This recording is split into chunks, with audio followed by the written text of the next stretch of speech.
우리 학생들 지금 입장하고 계신 것 같아요. 다들 수업하고다가 오셔서 피곤하실 것 같은데 오늘 두 번째 강의 재미있게 한번 해보도록 하겠습니다. 어디라고 했죠? 우리 인천대학교 학생들이고요. 네. 지난번 그 인천대학교 학생들하고 저희가 방학 때 이 프로그램 했었었는데 우리 디렉터님의 인기가 이 강의가 굉장히 인기가 높았었어요. 그래서 이번에 지난번에는 좀 뒤에 모셨는데 오늘은 앞부분에 모셨습니다. 네. 어제에 이어서 두 번째 강의 조금 정말 실무에 꼭 필요한 분야이기도 하지만 학생들이 갑자기 오늘부터 이 숫자를 봐야 돼서 좀 긴장할 수도 있을 것 같아요. 두 번째 강의 시작하도록 하겠습니다. 오늘 모신 분은 딜로이트 호주 법인에서 근무하고 계시는 장준석 디렉터님이십니다. 여러분 박수로 환영 부탁드립니다. 안녕하세요. 네, 혹시 지금 저희가 하는 이 소리 잘 들리고 계시나요? 혹시 잘 들리면 왼손을 들어주시겠어요? 잘 들리시나요? 어제 소리가 살짝 작게 들린다라는 이야기가 있어서요. 네, 잘 들리시면 왼손을, 네, 잘 들리시는군요. 네, 알겠습니다. 저희가 오늘 좀 볼륨을 높이기 위해서 앞에 물을 엄청나게 갖다 놓고 시작했는데 평상시 볼륨대로 말씀하셔도 괜찮을 것 같습니다. 오늘 딜로이트 호주법인에서 근무하고 계신 분이신데요. 아마 여러분들에게 딜로이트가 다소 낯선 이름일 수도 있을 것 같아요.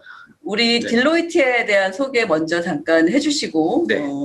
강사님 소개도 이어가도록 하겠습니다. 혹시 뭐 딜로이트를 들어보신 적이 있으신가요?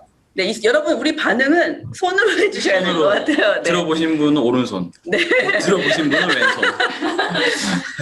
혹시 딜로이트라는 회사명을 들어보신 적이 있으신가요? 네, 많지 않은 거의 것 같죠? 없으시네요. 네. 네. 아마 저희 회사 이름을 이렇게 대면은 뭐 디트로이트라고 하시는 분도 있고, 아, 디트로이트요. 어떻게 보면 이제 그렇게 보시는 분들도 있는데, 저희는 이제 회계 법인이에요. 그 전 세계에서 그 이제 뭐 빅4 회계 법인이라 그래가지고 가장 큰 회계 법인 중에 하나고요. 저희가 이제 뭐 제공하는 서비스는 뭐 회계 법인은 뭐 이제 어카운팅도 네. 어카운팅에 관련된 서비스도 제공을 하고, 텍스에 관련된 서비스, 컨설팅에 관련된 서비스, 그리고 뭐 기업과 관련된 거의 모든 자문 업무를 다 이렇게 제공한다고 보시면 돼요. 네. 그래서 뭐 일반적으로 저희가 뭐 로펌이라고도 얘기를 하지만 가장 뭐 쉽게 얘기하면 어카운팅 펌이라고 하는 곳이 회계법인이라고 보시면 되고요. 저희가 이제 그런 각종 업무들을 수행하고 있어요. 그래서 뭐 법무법인에서 아마 제공하는 어떤 소송과 관련된 건 그 외에는 저희가 법무법인 업무도 대부분을 다 하고 있거든요. 아, 그렇군요. 네, 그래서 저희는 아마 기업과 관련된 거의 모든 일을 다 수행한다고 보시면 돼요. 예를 들면 뭐 또 어드바이저리라 그래가지고 회사들 M&A라든가 뭐 매각 자문 혹은 뭐 인수 자문도 많이 하고요. 뭐 거기에 관련돼서 이제 매각이나 인수가 이루어지면 텍스 관련된 세금 관련된 문제도 굉장히 많이 빈번하게 발생하게 되기 때문에 네. 뭐 신문에서 가끔 딜로이트란 회사 이름을 봤던 것 같아요. 그 네. 기업 회계 감사와 관련돼서. 맞습니다. 네. 네, 뭐 좋은 이름으로 나오기도 하고 나쁜 이름으로 나오기도 하고 다양하게 나오는데 네. 저는 이제 업무하는 분야가 뭐 이제 그 감사 쪽에 있어요. 그러니까 영어로는 이제 오디시라고 하는데 뭐 오디트, 리스테이션, 컨설팅, 그 다음에 뭐 어드바이저리, 뭐 파이낸셜 어드바이저리 많이 이렇게 나누어지거든요. 네. 네, 그 중에서 저는 이제 오디트 펑션에 있고, 오디시 기본적으로 어카운팅 펌에서 한 30% 내지 40% 정도의 업무를 차지한다고 보시면 돼요. 최근에 컨설팅이 많이 늘어났는데 그래도 이제 회계법인의 어떤 그 기본적인 베이스는 오디시다. 저는 이제 한국 공인 회계사고요. 한국 공인 회계사로서 회사만이 오디트 업무를 제공할 수가 있어요. 네, 그래서 이제 저희는 라이센스를 가지고서 이제 업무를 하는 거고, 그러다 보니까 이제 뭐 기업과 사회에 대한 책임을 가지고 열심히 업무를 수행하지만 하다 보면 네. 실수도 나오기 때문에 만약에 이제 어떤 고의적인 책임이 생긴 어떤 그런 회사의 업무다, 어떤 고의적인 책임을 가진다 하면은 저희가 쇠고랑을 차는 경우도 굉장히 많습니다. 네. 그래서 신문에서 본 것 같습니다. 네, 쇠고랑 차시는 뭐 회계사 분들도 많이 계시고요. 아직까지 저는 그 제재는 받진 않았는데 뭐 제재를 네. 받았으면 여기 이 자리에 없었겠죠. 저희 징계 받으면 라이센스가 날아가기 때문에. 아하. 그래서 이제 굉장히 뭐 조심해서 업무를 하고 있고요. 업무 자체는 이제 그 국제 회계 기준이라고 해서 그 회계 기준에 따라서 저희가 이제 감사를 하고 있고, 감사도 국제 감사 기준에 따라서 그 어떤 영역을 봐야 되는지 이런 것들이 표준이 다 정해져 있어요. 아, 그렇군요. 네, 거기에 따라서 저희가 이제 업무를 수행하기 때문에 그 업무 중에서 저희가 중요한 절차를 누락을 했다, 고의적으로 누락했다면 가장 큰 징계를 받게 될 것이고, 아, 네. 뭐 그렇지 않다라고 하면은 뭐 이제 미미한 제재를 받을 수 있고, 아무튼 부담이 굉장히 많이 가는 업무예요. 아, 회사에서도 네. 별로 저희 좋아하지도 않고. 아, 그러니까 기업들이 감사를 맡기긴 하지만 동시에 또 약간 두려워하는 네. 그런 기업일 수 있겠네요. 제가 알기로는 우리 디렉터님께서는 한국 회계법인에서도 근무하시다가 네. 호주 법인으로 파견을 나오신 거로 알고 있거든요. 네, 맞습니다. 그 이야기도 좀 잠시 부탁드리고요. 또 하나 궁금한 거는 한국 회계법인이면 한국 회계법에 의해서 업무를 하셨을 텐데 호주에 오시면 또 호주 회계법에 그럼요. 따라서 일을 네. 하셔야 되잖아요. 이 두 개를 이렇게 하시는데 별 어려움은 없는 건지, 이 회계 기준이 비슷한 건지 이런 것들도 좀 궁금합니다. 네, 안 어려워요. 아, 그렇군요. 네. 뭐 그런 건 아니고요. 네. 저는 이제 한국 공인회계사기는 하지만 저희가 이제 그 세계 공인회계사 연맹이라는 것도 있고요. 그리고 이제 회계 기준이 그러니까 회계 기준이라는 게 사실 법은 아니에요. 그러니까 법적으로 회계 감사를 받아야 된다라는 룰은 정해져 있긴 하지만 회계 기준은 전 세계 공통 언어거든요. 어떻게 보면 수학이랑 똑같은 거예요. 그래서 전 세계에서 통용되는 회계 기준 두 가지가 있는데 하나가 US 기준이고요. 그러니까 미국에서 네. 미국 애들은 워낙 자존심이 강하기 때문에 애들이 자기 기준을 버리질 못하고 있어요. 근데 국제회계 기준이라는 건 유럽 기준이거든요. 그래서 유럽에서 나온 기준으로서 저희가 이제 한국 같은 경우는 국제회계 기준을 적용을 하고 있습니다. 그래서 호주도 마찬가지로 국제회계 기준을 적용하고 있고요. 물론 미국도 US 기준을 적용을 하고 있지만 국제회계 기준을 인정을 해주고 있어요.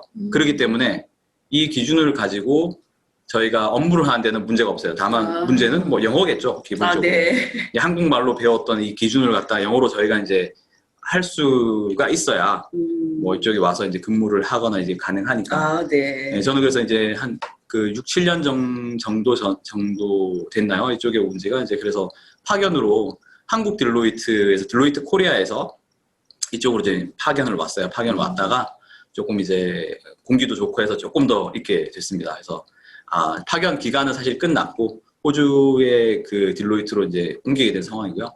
한국에서는 아마 그 기사 검색을 하시면 딜로이트 안진 회계법인이라는 이름으로 나올 거예요. 그래서 안진 회계법인이 조금 더 익숙하실 수 있으세요. 네. 우리 회계나 경영을 공부하는 친구들한테는 굉장히 익숙한 이름이고 어떻게 보면 이제 꿈의 직장이라고도 할 수 있는 곳인데요. 그곳에서 한국 회계사 자격증을 갖고 근무하시다가 이제 호주에 오셔서 또 호주 회계사로서 또 한 조직의 디렉터로서 지금 근무하고 계신 장준석 회계사 겸 디렉터님이십니다. 지금 구체적으로 하고 계신 이제 역할이 궁금한데요. 네네네. 네. 그래서 뭐 감사를 이제 그동안 제가 한국 기간 포함해서 지금까지 15년 정도 지금 감사를 해오고 있어요. 뭐 15년 조금 안 되는데, 저희 이제 그러니까 회사들이 기본적으로 저희가 이제 장부를 다 보잖아요. 그죠? 여러분들 혹시 주식 투자하시는 분들 계세요? 있을 수도 있죠. 네. 뭐 재미삼아서 하시는 분들도 있을 수도 있고, 혹은 뭐 회사들이 실적을 이제 발표를 해요. 한국 같은 경우는 12월 말 기준으로 결산을 한 다음에 1월 1일부터 12월 말까지의 어떤 이제 회사의 장부를 정리를 하죠. 쉽게 얘기해서 그 장부 정리된 자료를 갖다가 공시를 해야 됩니다. 공시라는 거는 그 금융감독원의 공시 시스템이 있어요. 그 금융감독원 공시 시스템에 자기들이 자체적으로 이제 어떤 회사의 크기에 따라서 3월 말까지 자기 결산 자료를 공시, 혹은 4월 말까지 공시를 하는 그런 시스템이 있거든요.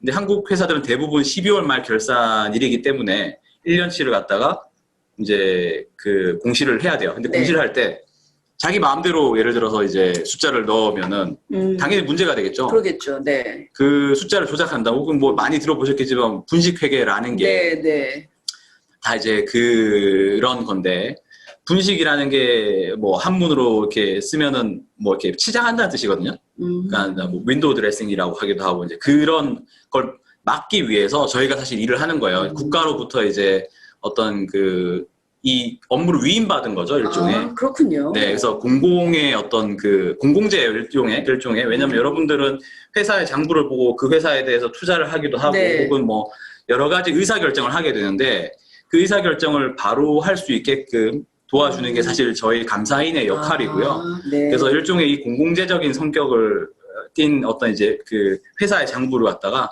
저희가 이제 하나하나 숫자를 보면서 이제 이게 맞느냐 안 맞느냐를 갖다가 회계 기준에 맞는지를 맞게끔 저희가 이제 처리를 도와드려야 그게 이제 적정하게 공시가 될 것이고 여러분들이 그 숫자를 봤을 때 아 이게 감사를 받은 재무제표다 아니다라는 걸 갖다가 이제 판단을 하고 거기에 대해서 이제 투자 혹은 뭐 여러 가지 의사결정을 하겠죠. 그래서 저희를 거친 자료들을 많이 신뢰성이 높다라고 이제 보시면 되고요. 그 자료들이 사실은 가장 모든 의사결정의 기초적인 자료예요. 왜냐하면은 그 자료를 바탕으로 세무도 텍스 1년에 뭐 세금도 내야 될 것이 네. 그런 것도 그 자료를 바탕으로 이루어지는 거고요.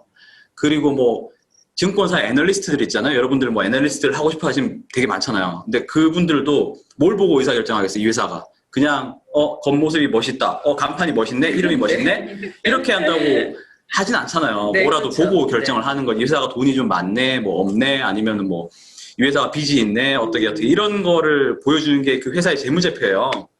근데 그 의사결정을 제대로 할 수 있게끔 도와주는 게 저의 역할이고, 그래서 굉장히 사실 어떻게 보면은 중요한 업무예요. 그래서 저희가 이제 쉽게 얘기하면 저희끼리 하는 얘기는 뭐 이렇게 책에 나온 얘기인데요. 제가 하는 얘기. 저희는 네. 회계사는 그러니까 감사인은 네. 자본주의의 파수꾼이다. 라는 멋진 이제 말이네요. 그렇게 얘기를 하고 있어요. 네.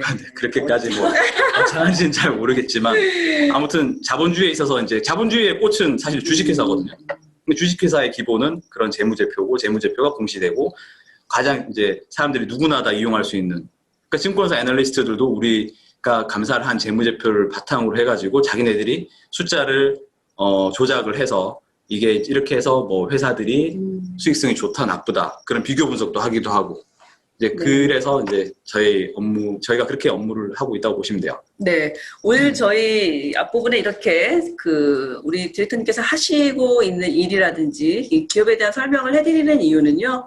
여러분들이 이 경영 컨설팅이라든지 회계 그다음에 감사라는 업무 이런 직군과 관련해서 또 조금 이해를 하시면 향후에 진로 선택을 하실 때 좀 도움이 될 것 같아서 앞부분에 좀 이런 설명들을 좀 길게 해드리고 있습니다.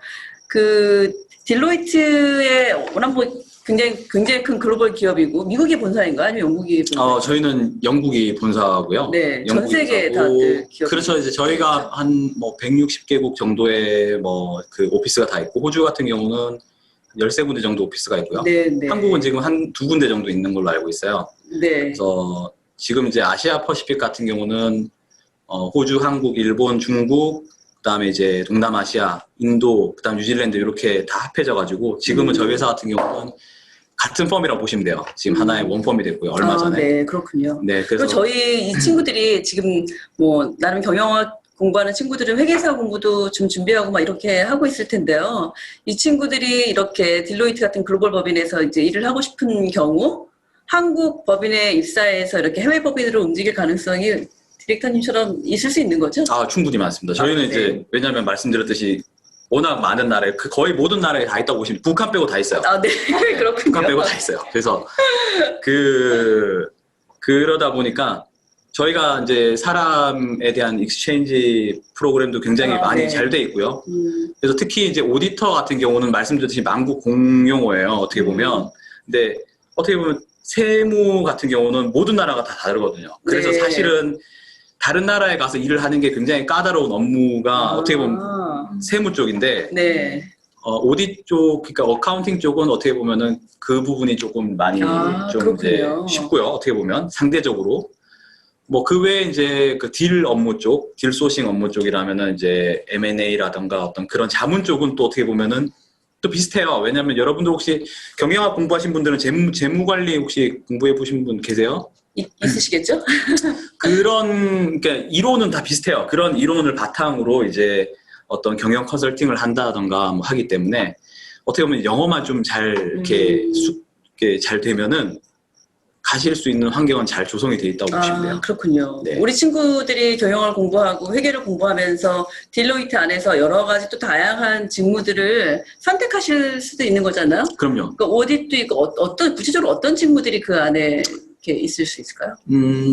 뭐 오디트 텍스는 가장 기본적인 거고, 네. 그 다음에 이제 뭐 저희가 기업을 갖다가 이제 매수를 하는 걸 도와주는 거죠. 네. 그러니까 쉽게 뭐 물건을 사지만 기업도 살 수가 있어요. 그러면 기업에 대한 가치 평가를 해야 돼요. 네. 그 부분이 상당히 크거든요. 그러니까 뭐 딜만 우리가 이제 중간에 연결시켜 주는 그런 업무만 하는 게 아니라 그걸 해주면서 이 회사의 가치가 얼마니까 얼마 주고 사야 돼라는 어떤 그런 가치 평가 업무도 많이 하고 있고요. 네. 뭐 최근에는 가장 큰 이슈가 이제 트랜스퍼 프라이싱 관련된 거예요. 그게 뭐냐면은 한국말로 하면 이제 이전 세제라고 해요. 이전 세제. 예를 들면 이제 각국마다 그 세율이 다 다르다 보니까. 네. 근데 회사들은 다 글로벌 회사들이 많잖아요, 요새. 네. 그러니까 자기네 자회사들이 다른 나라에도 이렇게 특히 뭐 삼성이나 LG 같은 경우, 현대차 전부 다 모든 나라에 나가 있는데 이게 이제 그 자기 어떻게 보면은 자회사와 모회사 간의 거래들이 이렇게 있을 거잖아요. 네, 근데 그렇죠. 그런 것들이 어떻게 자회사에 팔려 나가느냐에 따라서 각 나라의 그 세율이 달라요. 근데 본사에서 내가 비싸게 사서 여기서 이제 예를 들어서 뭐 이렇게 비싸게 사서 여기서 이제 뭐 어떤 싸게 판다 그러면은 마진이 적겠잖아요. 네, 그렇죠. 적잖아요, 그죠? 네. 이쪽에서 그러면은 왜 그런 현상이 일어나냐면 호주 같은 경우는 세율이 워낙 비싸요. 30%씩 하는데 한국은 10몇 프로면은 사실은 커버가 되거든요. 20% 정도면. 그러니까 여기서는 최대한 마진을 적게 남기고 싶어 하는 거예요. 왜냐면 해외에서 세금을 내고 싶어 하지 않기 때문에. 그렇군요. 그런 거에 대한 분석이라든가, 왜냐면은 그 조세 때문에 각 나라끼리도, 각 나라 그 정부끼리도 많이 싸워요. 근데 그런 거에 대해서도 저희가 중재를 해주기도 하고요. 이제 그런 이제 세율 분석이라든가 해가지고 적정한 이윤이 얼마냐라는 거 갖다가 저희가 이제 벤치마킹을 해서 스터디도 해주고 이제 이런 업무도 많이 하고 있어요. 네, 최근에 저희가 굉장히 많이 이슈가 보거든요. 되는 네. 것들이에요. 구글이 뭐 세금을 잘 안 내더라고요. 네, 그래서 애플이 세금을 잘 안 내더라고요. 그런 회사들이 보통 이제 그 조세 회피처라고 해가지고 네. 조세 뭐 그 어떤 그 무슨 아일랜드에 있는 네네. 그런 모 아일랜드에 많이 그 본사가 설립된 회사들이 네. 보통 많이 타깃이 돼요. 그런 애들이. 걔네들은 그런 데는 거의 0%니까 세율이. 네. 오늘 뭐 신문에서 흔히 우리가 접했던 좋은 의미든 좋지 않은 의미든 그런 단어들을 많이 들어보는 계기였던 것 같습니다. 이렇게 뭐 오늘도 모시고 얘기 들어보니까 우리 친구들이 또 이런 분야에 관심을 많이 가질 수 있을 것 같아요. 글로벌 진출에 어떤 또 계기가 될 수도 있는 그런 직무인 것 같습니다. 사실 회사들이 뭐 어디를 나가든 간에 네. 요새는 뭐 어떤 일을 하든 어디 나가서 일을 하든 무조건 거의 모든 분야에서 끼는 게 어카운팅 펌이랑 로 펌은 다 낀다고 보시면 네. 돼요. 왜냐하면 어떤 나라를 나가더라도 그 나라의 법은 알아야 되기 때문에 로 펌을 이용해서 이쪽의 법도 이해를 하고 그 다음에 회사를 설립할 때 어카운팅 펌이 필요하거든요. 회사 설립도 도와주고 청산도 도와주고 뭐 그다음에 뭐 사람 자르는 것도 도와주고 네. 많은 그렇군요. 뭐 그렇게 네. 일을 하고 있습니다. 요즘 또 우리 친구들은 또 워라벨이라든지 소확행 이런 또의 네. 가치가 또 되게 중요하거든요, 삶에. 그럼요. 근데 그 오디터로서 이게 뭐 자본주의 파수꾼이신 오디터로서 지금 꽤 오랜 시간을 근무해 오고 계시는데 어떻게 대표님은 본인이 선택하신 이 직업 만족하시고 나름대로의 성취감이나 소확행이라든지 워라벨 잘 누리고 계신가요? 글쎄요. 저기 워라벨은 사실 저희 같은 전문 직종이 조금 이제 많이 바빠요. 일 자체가. 네. 굉장히 좀 강도가 높고요. 네. 그리고 이제 저희는 좀 일반적인 직장하고 좀 업무 스타일이 좀 많이 다릅니다. 그러니까 여러분들이 보통 이제 회사 그 드라마에서 보는 회사에서 사람들이 이렇게 책상에 앉아서 따닥따닥 붙여서 여기 뭐 팀장님 앉아 계시고 부장님 네. 앉아 계시고 갑자기 사장님 날라오고 막 그런 환경은 아니에요. 저희는 어떻게 보면은 회사를 들어가면 마치 도서관 같아요.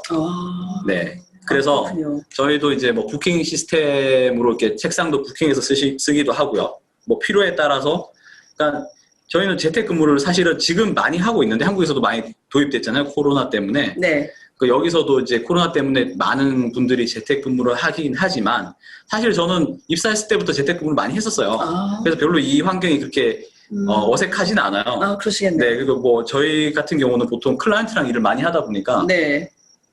회사에서보다는 클라이언트 회사에서 일을 하고 집에 가는 경우가 굉장히 많고요. 뭐 또 때에 따라서 집에서 일을 할 수도 있고. 그러니까 저희는 이제 이메일로 주로 자료를 주고 받고 그 다음에 토의가 필요하면 가서 이제 얘기하는 그런 식이기 때문에 어떻게 보면 이제 그 업무 자체의 어떤 그 생활 반경은 굉장히 자유로워요. 자유로운 상황인데 그만큼 본인한테 책임이 많은 거죠. 이게 데드라인도 굉장히 많고 그 타이트한 데드라인을 맞춰줘야 되고 하는 것 때문에 그 본인이 이제 그걸 많이 컨트롤해야 돼요. 그러니까 내가 낮에 놀아도 되지만 뭐 일은 끝내놔야 된다는 거죠. 네. 뭐 어찌됐건. 왜냐면 클라이언트 데드라인이 가장 중요한 거니까.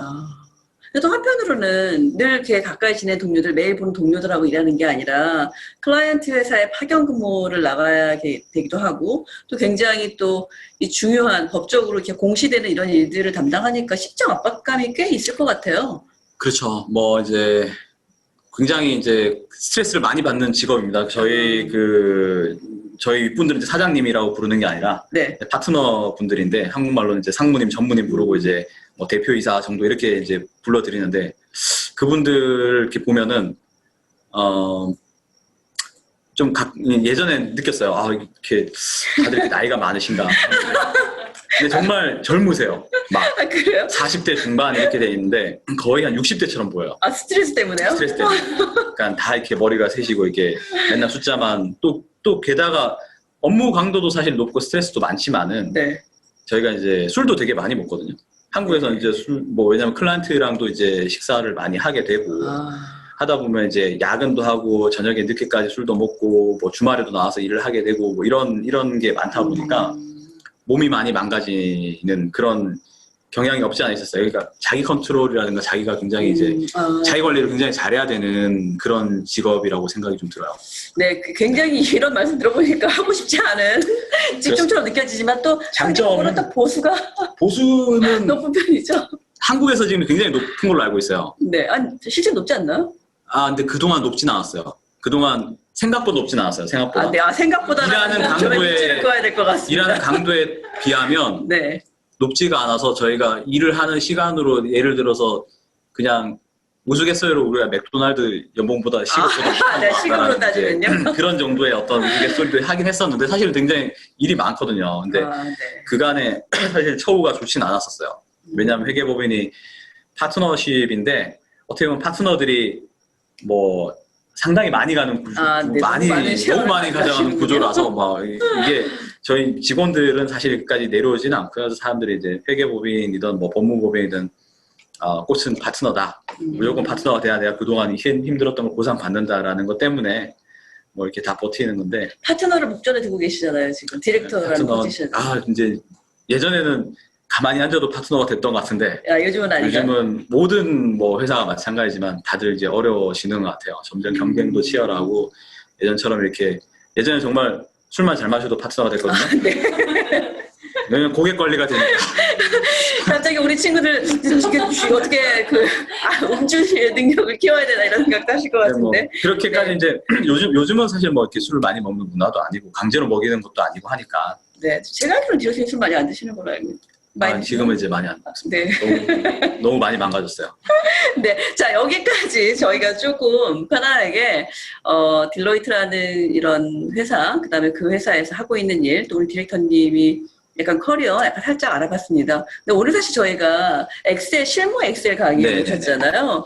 왜냐하면은 사실은 이 회계법인이라든지 이런 오디트하는 쪽에서 숫자를 주로 다루고 그 숫자는 주로 엑셀이라는 그런 프로그램을 통해서 많이 분석하고 하실 것 같아요. 사실 또 그렇게 하고 계시고요. 네네네. 또 지금 저희가 오늘 이제 강사님들을 저희가 딱 10번의 강의를 하는데 우리 친구들한테는 이게 이제 정말 인턴으로 가서 돋보이는 발굴의 업무 실력을 보여줘야 된다. 뭐 이런 의미에서 사실 이 직무 강의를 배치했고요. 그 직무 강의 하면서 그래도 이 분야에서 일을 가장 잘하시는 분들을 모시고 정말 필요한 것들을 좀 배워보자라는 의미로 평판을 조회했었어요. 그래서 엑셀은 시드니 법인에서 어느 분이 제일 잘하시냐 이렇게 물어봤더니 장준석 디렉터님이 제일 잘하신다는 여러 군데 회사에서 장 디렉터님을 추천해서 오늘 엑셀의 고수로 모셨습니다. 실제로 엑셀 많이 사용하시죠, 업무에서? 사실 뭐 고수라는 말씀을 듣기는 좀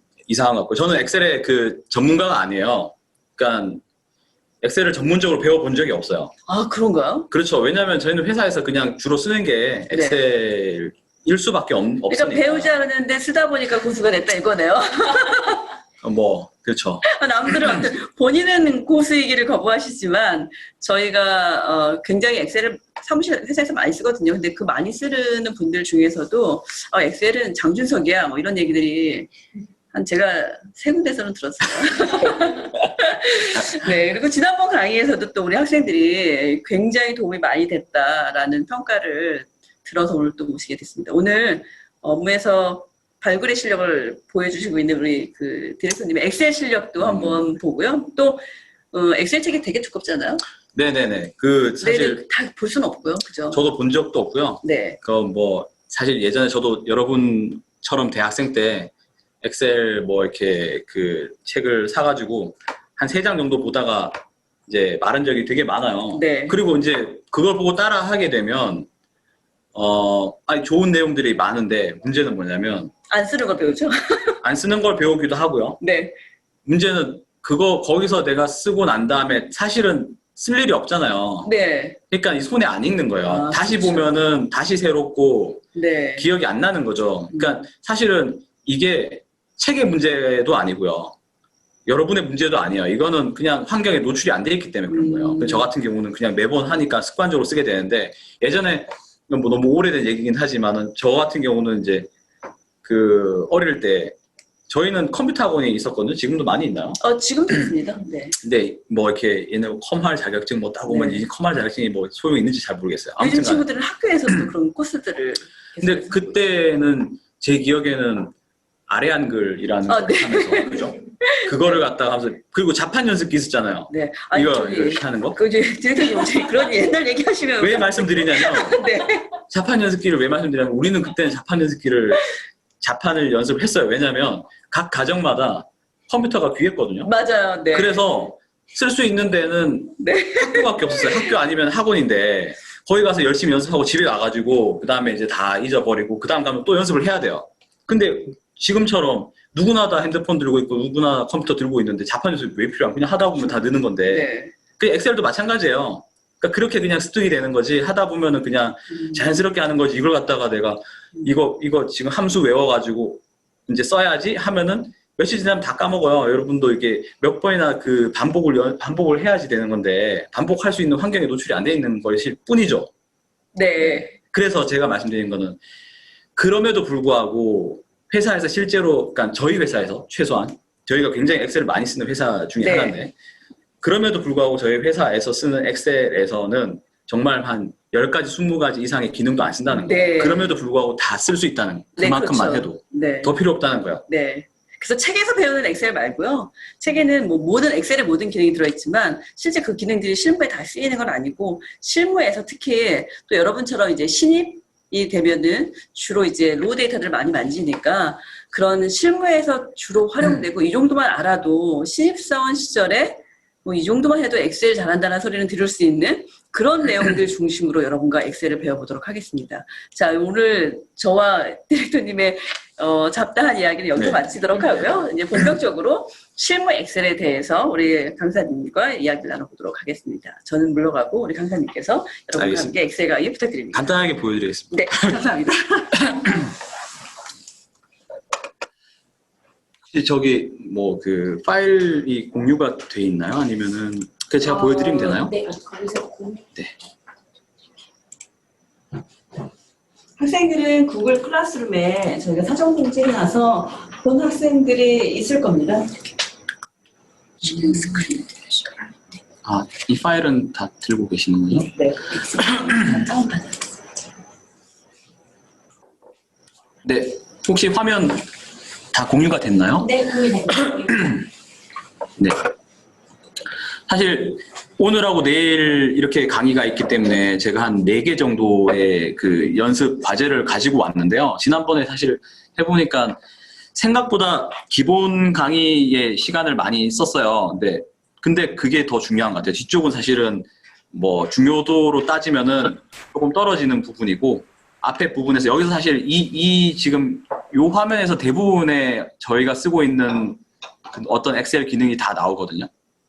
그러니까 요것만 잘 이렇게 숙지를 하셔도 네. 회사에 가서 뭐 특별히 더 이상의 기능이 필요가 없어요.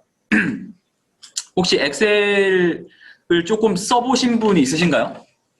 어떤 뭐 다른 데 인턴을 가서 썼다든가, 혹은 뭐 그 학교에서 과제를 제출할 때 쓴다든가, 혹은 좀 주로 쓰시는 분이 있으신가요? 네. 우리 이명찬. 네.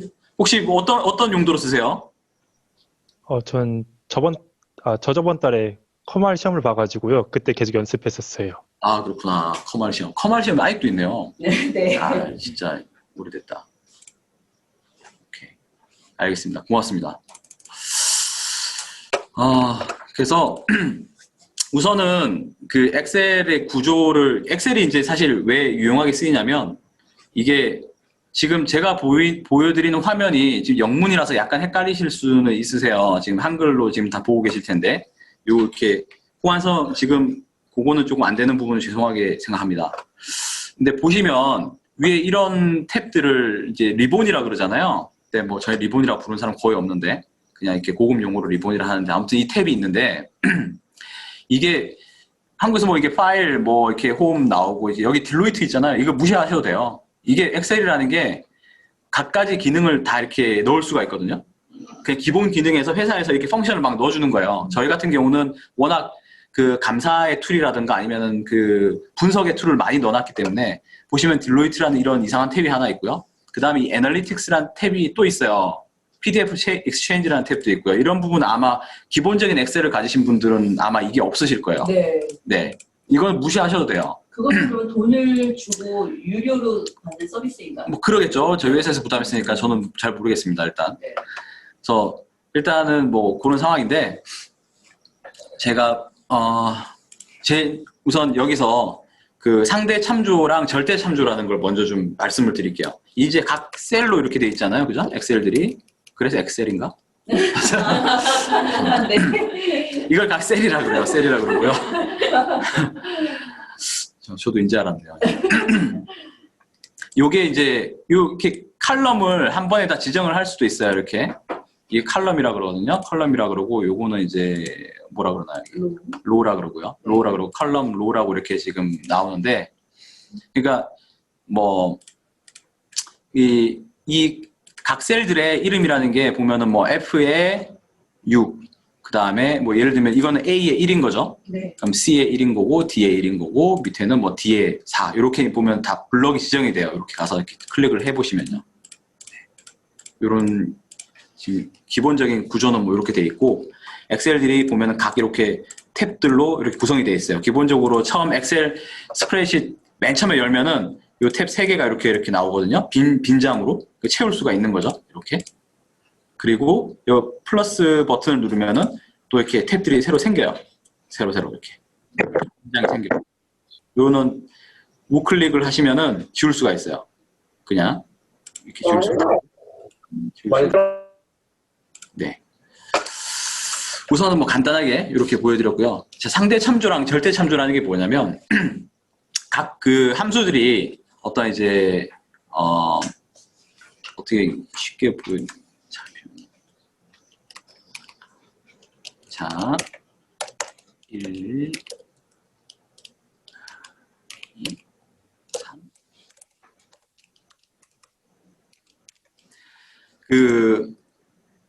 예를 들어 제가 이 함수를 하나 넣어볼게요. 더하기 함수 가장 쉬운 거.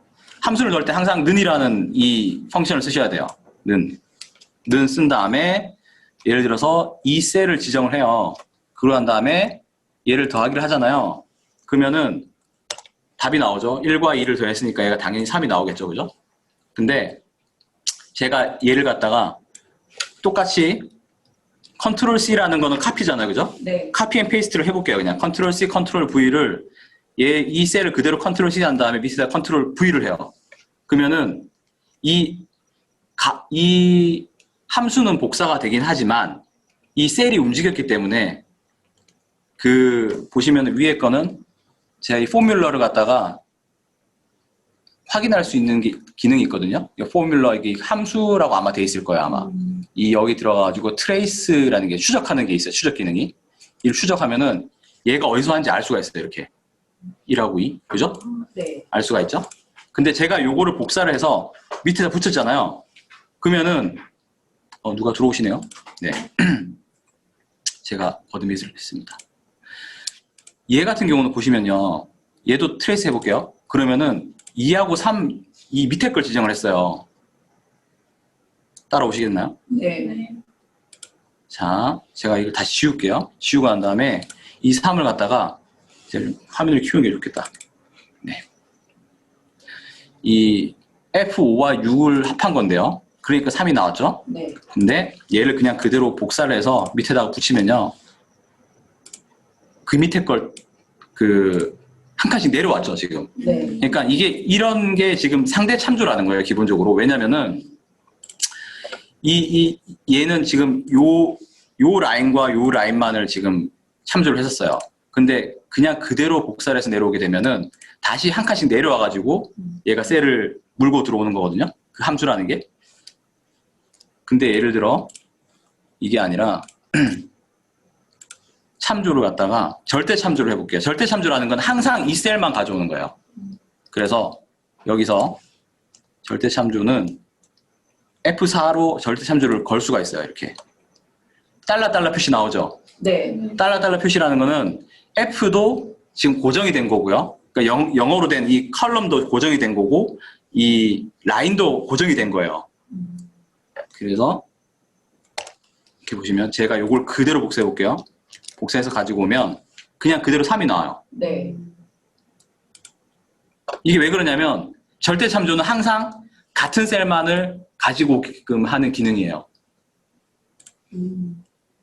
자, 이 기능을 좀 잘 활용하셔야 돼요. 일단 요거를 좀 이게 하시다 보면은 엑셀을 이제 그 자동 계산하는데 많이 유용하거든요. 보실게요. 자, 우선 이게 VLOOKUP이구나. 그리고 가장 많이 쓰는 함수가 VLOOKUP, SUMIF, IF 이런 함수들이 있는데 어떤 데 쓰는지 보여드릴게요. 이게 지금 보통 회사에서 가장 많이 작성하는 표들 중에 하나예요. 그러니까 주제는 다 다른데 자, 지금 이 표를 제가 왜 만들어 놨냐면 그 회사는 이런 자료를 줘요. 자, 이 눈에 지금 들어오지도 않는 이런 자료를 줘요. 이게 뭐냐면은 이게 실제 자료거든요. 제가 지금 감사하고 있는 회사에서 받아온 자료예요.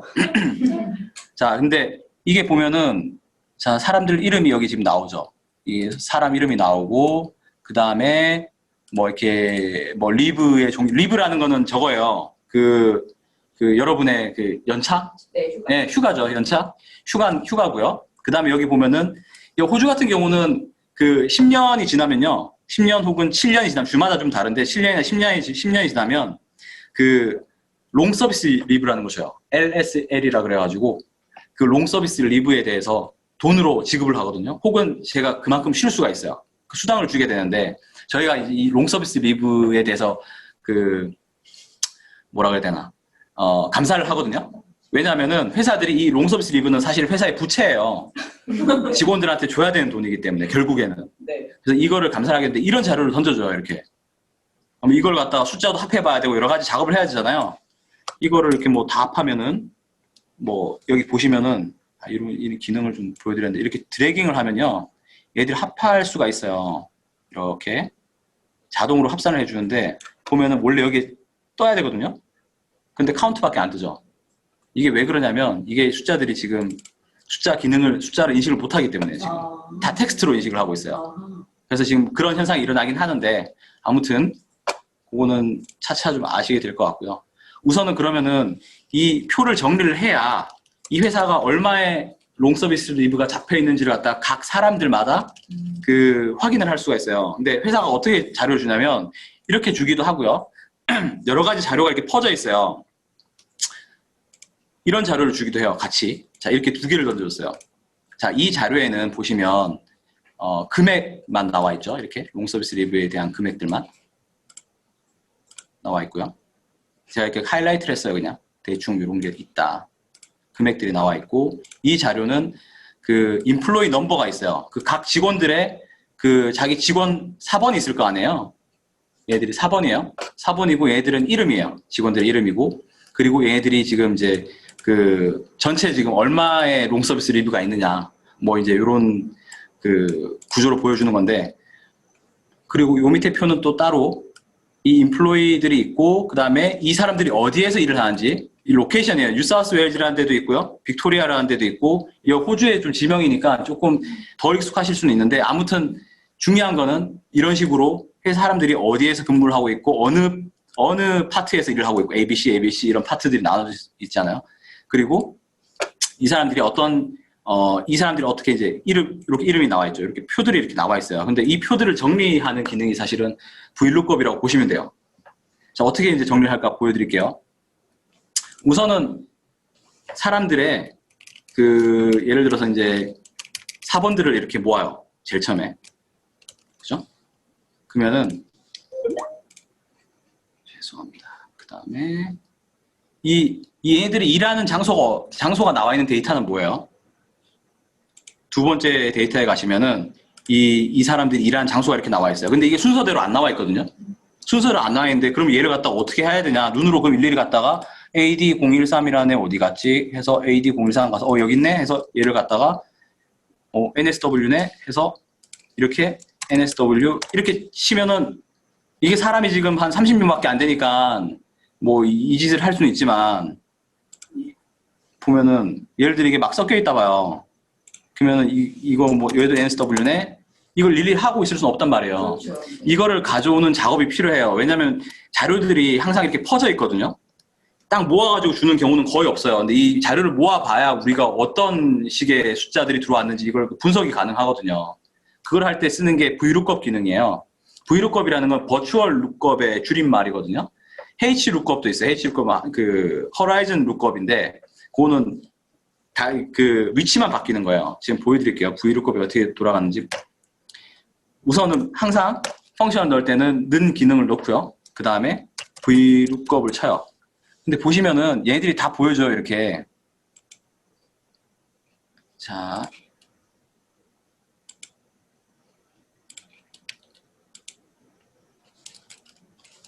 여기서 치셔도 VLOOKUP이라는 게 나옵니다. 이렇게 나오죠.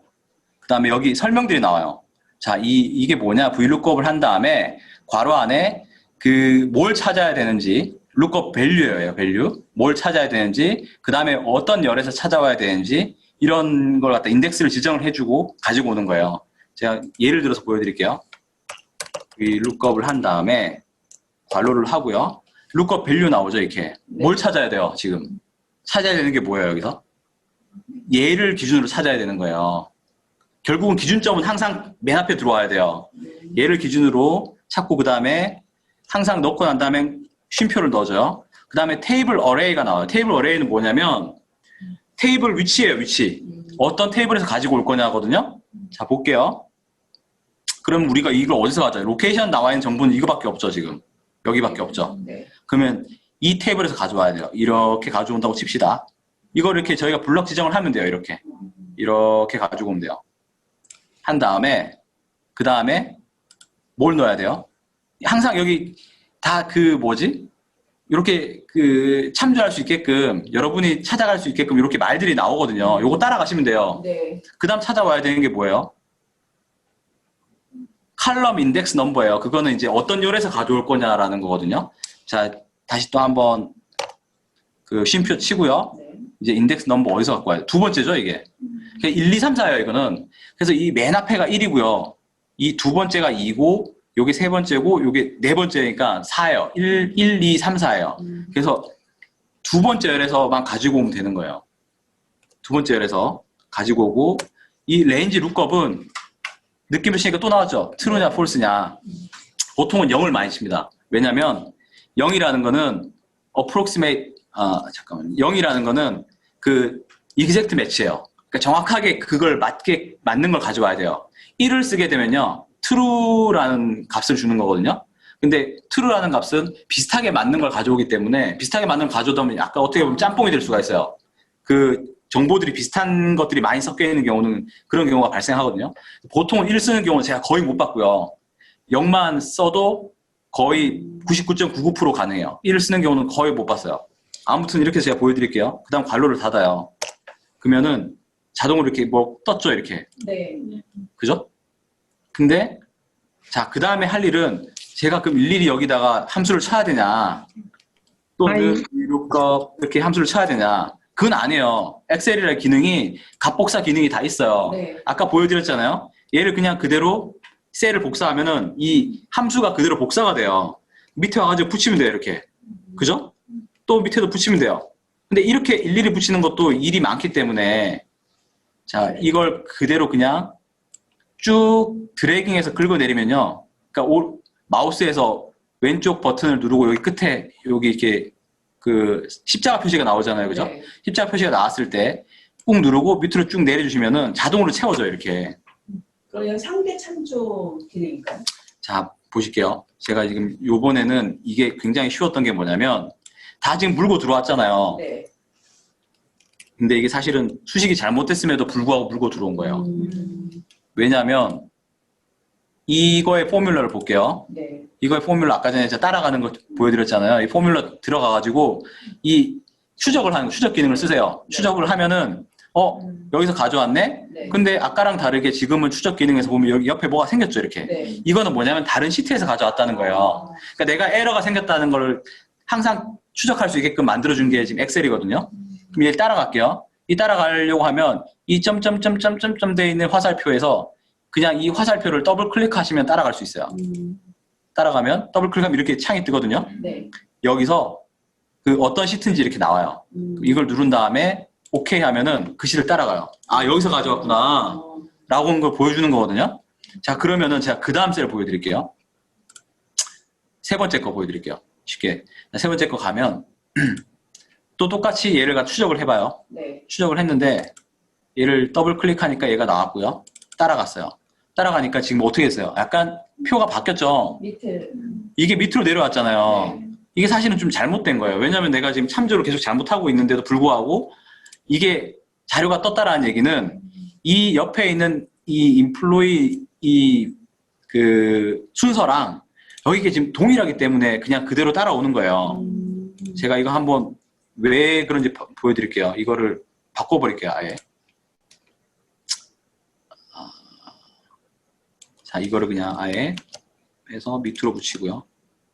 그 다음에 얘를 그냥 그대로 빼서 위에다 붙이고요. 잠깐만, 다시 돌아갈게요. 이걸 그냥 섞어버릴게요. 그냥. 그 다음에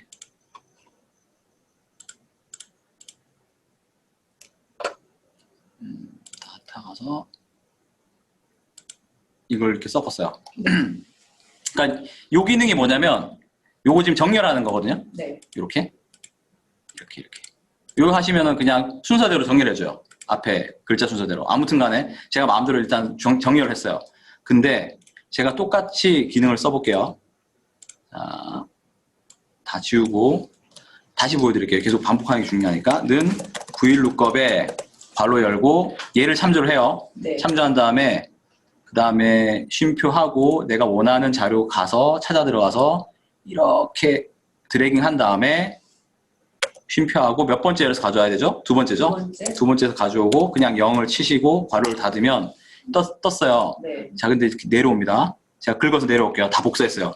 근데 보면은 얘네들은 지금 위에 다 떴지만 네. 얘네들은 지금 다 밸류가 안 떴어요. 이게 뭐냐면 지금 에러가 뜬 거거든요. 못 찾는 거예요, 지금. 왜 못 찾는지 한번 찾아볼게요.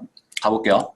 포뮬러 들어가 다시 한번 얘를 따라가 볼게요. 자, 얘를 찾는데 더블 클릭해서 가보니까 어떤 현상이 발생했냐. 지금 표가 밑으로 이동했어요, 이만큼. 그죠? 근데 사실 얘는 SL037이라는 애는 이 위에 있기 때문에 그런 거예요. 여기 있기 때문에 지금 못 찾은 거예요. 얘는 근데 표는 이만큼 움직여 버렸잖아요. 네. 그래서 이게 중요한 게 뭐냐면 상대 참조와 절대 참조가 왜 중요하냐면 여기서 지금 이 표가 내가 복사를 밑으로 하는 순간 바뀐 게 뭔지 한번 보시겠어요? 바뀐 게 여기 보시면 맨이 여기 보면 표가 36에서 67이었잖아요. 우리가 애초에 처음에 잡아줬던 표인데 한 번 더 내려가면요. 37에서 38이 돼 있어요. 네. 37에서 68이 돼 있어요. 이거는 그대로 따라와도 되는 거잖아요. 그죠? 네. 얘는 그대로 잡아와도 돼요. 옆에 있는 인플로이는. 근데 이 표는 움직이면 안 돼요. 그렇죠. 항상. 그걸 절대 참조라고 하는 거거든요. 그래서 여기서 절대 참조를 걸려면 F4번을 누르시면 돼요. F4번 누르고 얘도 F4번 눌러가지고 이 달러 표시가 다 엮이는 순간 이 표는 움직이질 않아요. 절대. 그리고 난 다음에 제가 엔터를 치고 난 다음에 다시 얘를 갖다가 드래깅을 하면요. 다 물고 들어왔죠. 이거는 내가 참조하고 있는 표를 갖다가 그대로 묶어놨기 때문에 그런 거예요. 이거는 이 참조 표시는 굉장히 많이 쓸 수 있어요. 예를 들어서 제가 맨 앞에 여기 있죠. 여기. 네. 이거 표 말고 이걸 갖다가 제가 참조해볼까요? 그냥 절대 참조해볼까요? 이렇게 절대 참조를 걸었어요. 그럼 B16이 딱 고정이 된 거예요. 내가 찾고자 하는 게. 그럼 어떤 현상이 일어나냐면 그대로 제가 드래깅을 하면 어떻게 될까요? B16. 그쵸? B16만 찾겠죠? 그러면 모든 게 NSW가 뜰 거예요. 네. 이게 딱 고정이 돼버린 거예요. 이렇게. 얘는 다 얘만 참조해서 가져오는 거야. 그래서 이 기능을 사실은 좀 잘 이해하고 잘 활용을 하셔야 돼요. 그래야 이런 표를 만들 때 쭉쭉쭉 긁어내리면서 아니면 옆으로 이렇게 쭉 긁으면서 이 어떤 내가 찾고자 하는 것 갖다 딱 고정시켜서 찾아야 되는 그런 순간이 굉장히 많거든요. 특히 VLOOKUP에서는 굉장히 중요해요, 이게. 자, 다시 제가 이걸 풀어드릴게요. 이거는 계속 F4번을 누르시면요. 이렇게 왔다 갔다 해요. 그래서 자기가 원하는 만큼 원하는 대로 이걸 만들 수가 있어요. 자, 표를 만들었습니다. 이렇게. 그 다음에 이름 가져와야 되죠? 이름 어떻게 가져올까요? 자, 이름 있는 거 어디예요? 여기 위에도 지금 인플로이 그 사람들의 4번이랑 이름이 나와 있고요. 네. 밑에도 사람 이름이랑 이렇게 이름 나와 있어요. 4번이랑. 근데 예를 들어서 이게 없다 칩시다. 그죠? 이게 없다 치고 그러면 이 표에서만 가지고 올 수가 있네요. 4번이랑 이름이랑 매치되는 거는. 그러면은 똑같은 작업을 하시면 돼요. 는 VLOOKUP 해서 뭘 가져와야 돼요? 인플로이 넘버로 가져오는 게 가장 효율적이겠죠. 네. 똑같이 가서 네. 이게 자꾸 밑에 뭐가 붙어 있네요. 제가 좀 할게요. 가서 다시 그 셀로 가가지고요. 이 탭에서 요걸 붙잡아 줍니다. 네. 사실 이거 테이블 다 안 붙잡으셔도 돼요. 이만큼만 해도 돼요. 네, 이거는 사실 본인 마음이에요.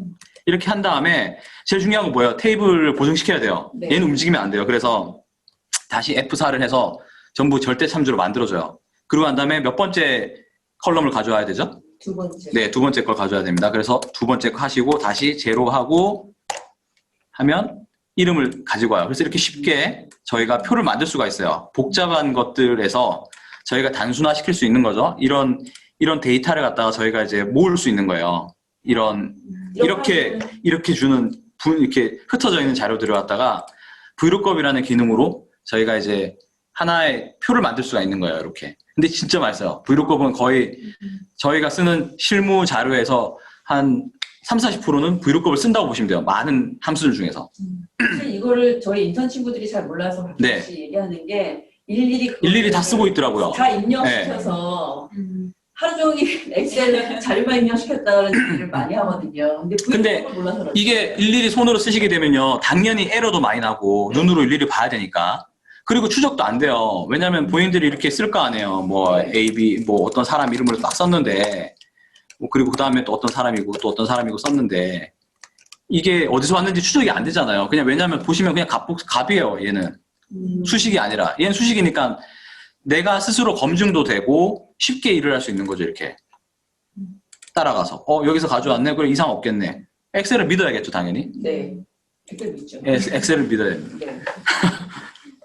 그래서 이렇게 가지고 와서 사람들 이름까지 가지고 왔어요. 그럼 얘들 연봉 얼마, LSL 얼마야? 연봉이라고 생각해요, 그냥. LSL이라고 복잡하게 생각하지 말고. 이거 얼마 걸려있어? 그럼 이 또 정보를 가져와야 돼요. 자, 보자. 어떻게 가져올까? 이것도 그대로 이거 쓰셔야 돼요. 그죠? 네. 여기 있는 걸 참조해서 이걸 가져와도 되고요. 혹은 이름으로 검색해서 가져오셔도 돼요. 해볼까요? 이름으로 해볼까요? 한번, 네. 이번에는. 그러면 VLOOKUP 했을 때, 어디를 해야 돼요? 룩업 밸류가? 이름으로 하기로 했습니다. 이름으로 하겠으니까 요거 해볼까요? 요거? 네. 요걸로 할게요. 요걸로 지정을 하시고요. 그 다음에 표는 여기서 가져오셔야 돼요. 이렇게. 이렇게. 가지고 와서 참조, 절대 참조 딱 거시고 몇 번째 라인, 몇 번째 컬럼이에요? 세 번째 컬럼 가셔야 돼요. 세 번째 가시고 0 찍고 내려오면 아무것도 안 뜨네? 왜 그럴까요? 왜 그럴까요? 잠시만요. 볼게요. 왜 안 뜰까? 죄송합니다. 제가 표를 잘못 지정했네요. 이거 이렇게 지정하면 안 되죠? 지금. 자, 내가 찾고자 하는 게 항상 맨 첫 번째 나와야 돼요. 표가. 제가 이게 실수를 했는데 본의 아니게 좋은 예를 보여드렸네요, 일단. 그렇군요. 네. 그래서 이게 지금 B에서 3에서 D34까지 지정을 했잖아요. 이 표를 보여드릴게요. B3에서 D34는요, 이 앞에 인플로이 넘버까지 한 거기 때문에 이 맨 앞에 열이 항상 참조가 되는 그 컬럼이에요. 그렇기 때문에 이 열을 지정하시면 안 되고, 내가 이름으로 찾기로 했기 때문에 이게 B가 아니라 C가 돼야겠죠. 쉽게 고치면 돼요, 이렇게 그냥. 내가 왔다 갔다 해야 되지만 내가 알기 때문에, 이 표를 알기 때문에, 표의 구조를 알기 때문에 그냥 C와 D까지만 하셔도 돼요. 그러고 난 다음에 몇 번째 가져와야 돼요, 그러면? 세 번째 컬럼이 아니라 두 번째 컬럼이겠죠. 그죠? 그런데 만약에 지금 앞에 있는 참조의 그 표가 인플로이 넘버가 그럼 제일 먼저 나와 있으니까 저희가 그럼 여기 LSL을 할 때 네. 그 첫 번째 참조하는 거를 인플로이 넘버로 해서 그렇게 하셔도 돼요.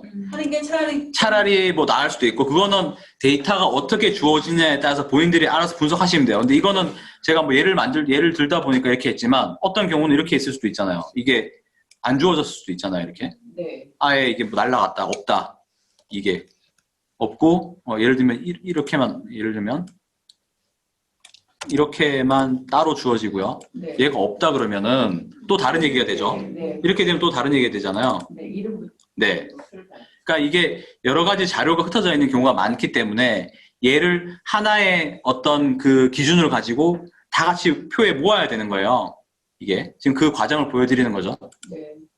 그래서 이렇게 앞뒤 하면서 본인들이 잘못하면 고칠 수 있어요. 이렇게 다시 백 하시면은 원래대로 돌아가요. 그리고 얘는 제가 지울게요. 다시 한번 갈게요.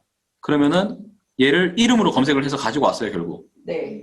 여기까지 브이로그 따라오시겠나요? 네, 저희가 지금 이걸 하는 이유는 여러 가지 흩어져 있는 자료들을 갖고 하나의 정리된 표, 우리가 알기 쉬운 자료, 알기 쉽게 표를 정리하기 위해서 지금 이런 작업들을 하고 있는 거잖아요. 그 저희 친구들이 엑셀 작업하면서 가장 많이 이제 헷갈려하는 이유가 노 데이터들은 사실 상사들이 다 주잖아요. 네네네. 자료를 갖고 뭐 지역별 세일즈를 토탈을 내어 갖고 와라. 그다음에 뭐 세일즈 퍼센별로 세일즈 실적을 뭐 그렇죠. 집게 내봐라. 이런 요청들이 이제 많으니까 오늘 사실 이제 그런 연습을 좀 해보는 건데 이게 거의 사실은 모든 엑셀을 다룰 때 거의 기본적인 네. 거기 때문에 사실 뭐 숫자 쳐놓고 이런 거는 별거 아니에요. 이거는 그 상사들이 그 자료 갖다 주면서 찾아가지고 일일이 쳐넣으라고 하는 게 요청이 아니거든요. 네, 그렇죠. 진짜 빨리 해서 빨리 만들어가지고 뭐 언제까지 가져와 이러면은 뭔가를 지금 보여줘야 되는데 이 일일이 우리가 작업을 손으로 하는데 한계가 있단 말이에요. 네. 그러니까 거기다 이건 데이터가 굉장히 적은 거예요. 이건 네. 굉장히 적은 데이터고 근데 이거를 갖다가 저희가 효율적으로 분석을 하기 위해서 이제 모으는 거죠. 자, 얘는 이름으로 검색해서 가져왔어요. 그래서 표를 보시면 이렇게 저희가 지정을 한 거예요. 이렇게 이름이 맨 앞에 칼럼에 나와야 돼요. 왜냐하면 이름을 찾기 위한 거니까. 그리고 난 다음에 몇 번째 칼럼에서 정보를 가져오니 라고 했을 때 두 번째야 라는 게 이 함수의 의미입니다. 네. 네. VLOOKUP이 이런 거고요. HLOOKUP은 똑같아요. 이거는 VLOOKUP은 열에서 가져오는 거지만 HLOOKUP은 행에서 가져오는 거예요. 그냥 단순 응용이에요. 이 위치만 바뀌었다고 보시면 돼요. 그냥. 네. 해보시면 알아요. 이따가 한번 그 VLOOKUP 한번 해보시고 이런 거네 하고 감을 잡으시고 HLOOKUP을 한번 써보세요. 이렇게 데이터가 있을 때 그 행으로 되어 있는 거는 HLOOKUP으로 가지고 오실 수가 있으세요.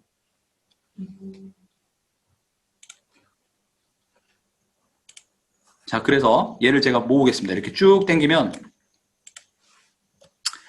다 또 모아졌죠? 네. 맞을까요? 틀릴까요? 맞겠죠, 뭐. 맞을 것 같은데.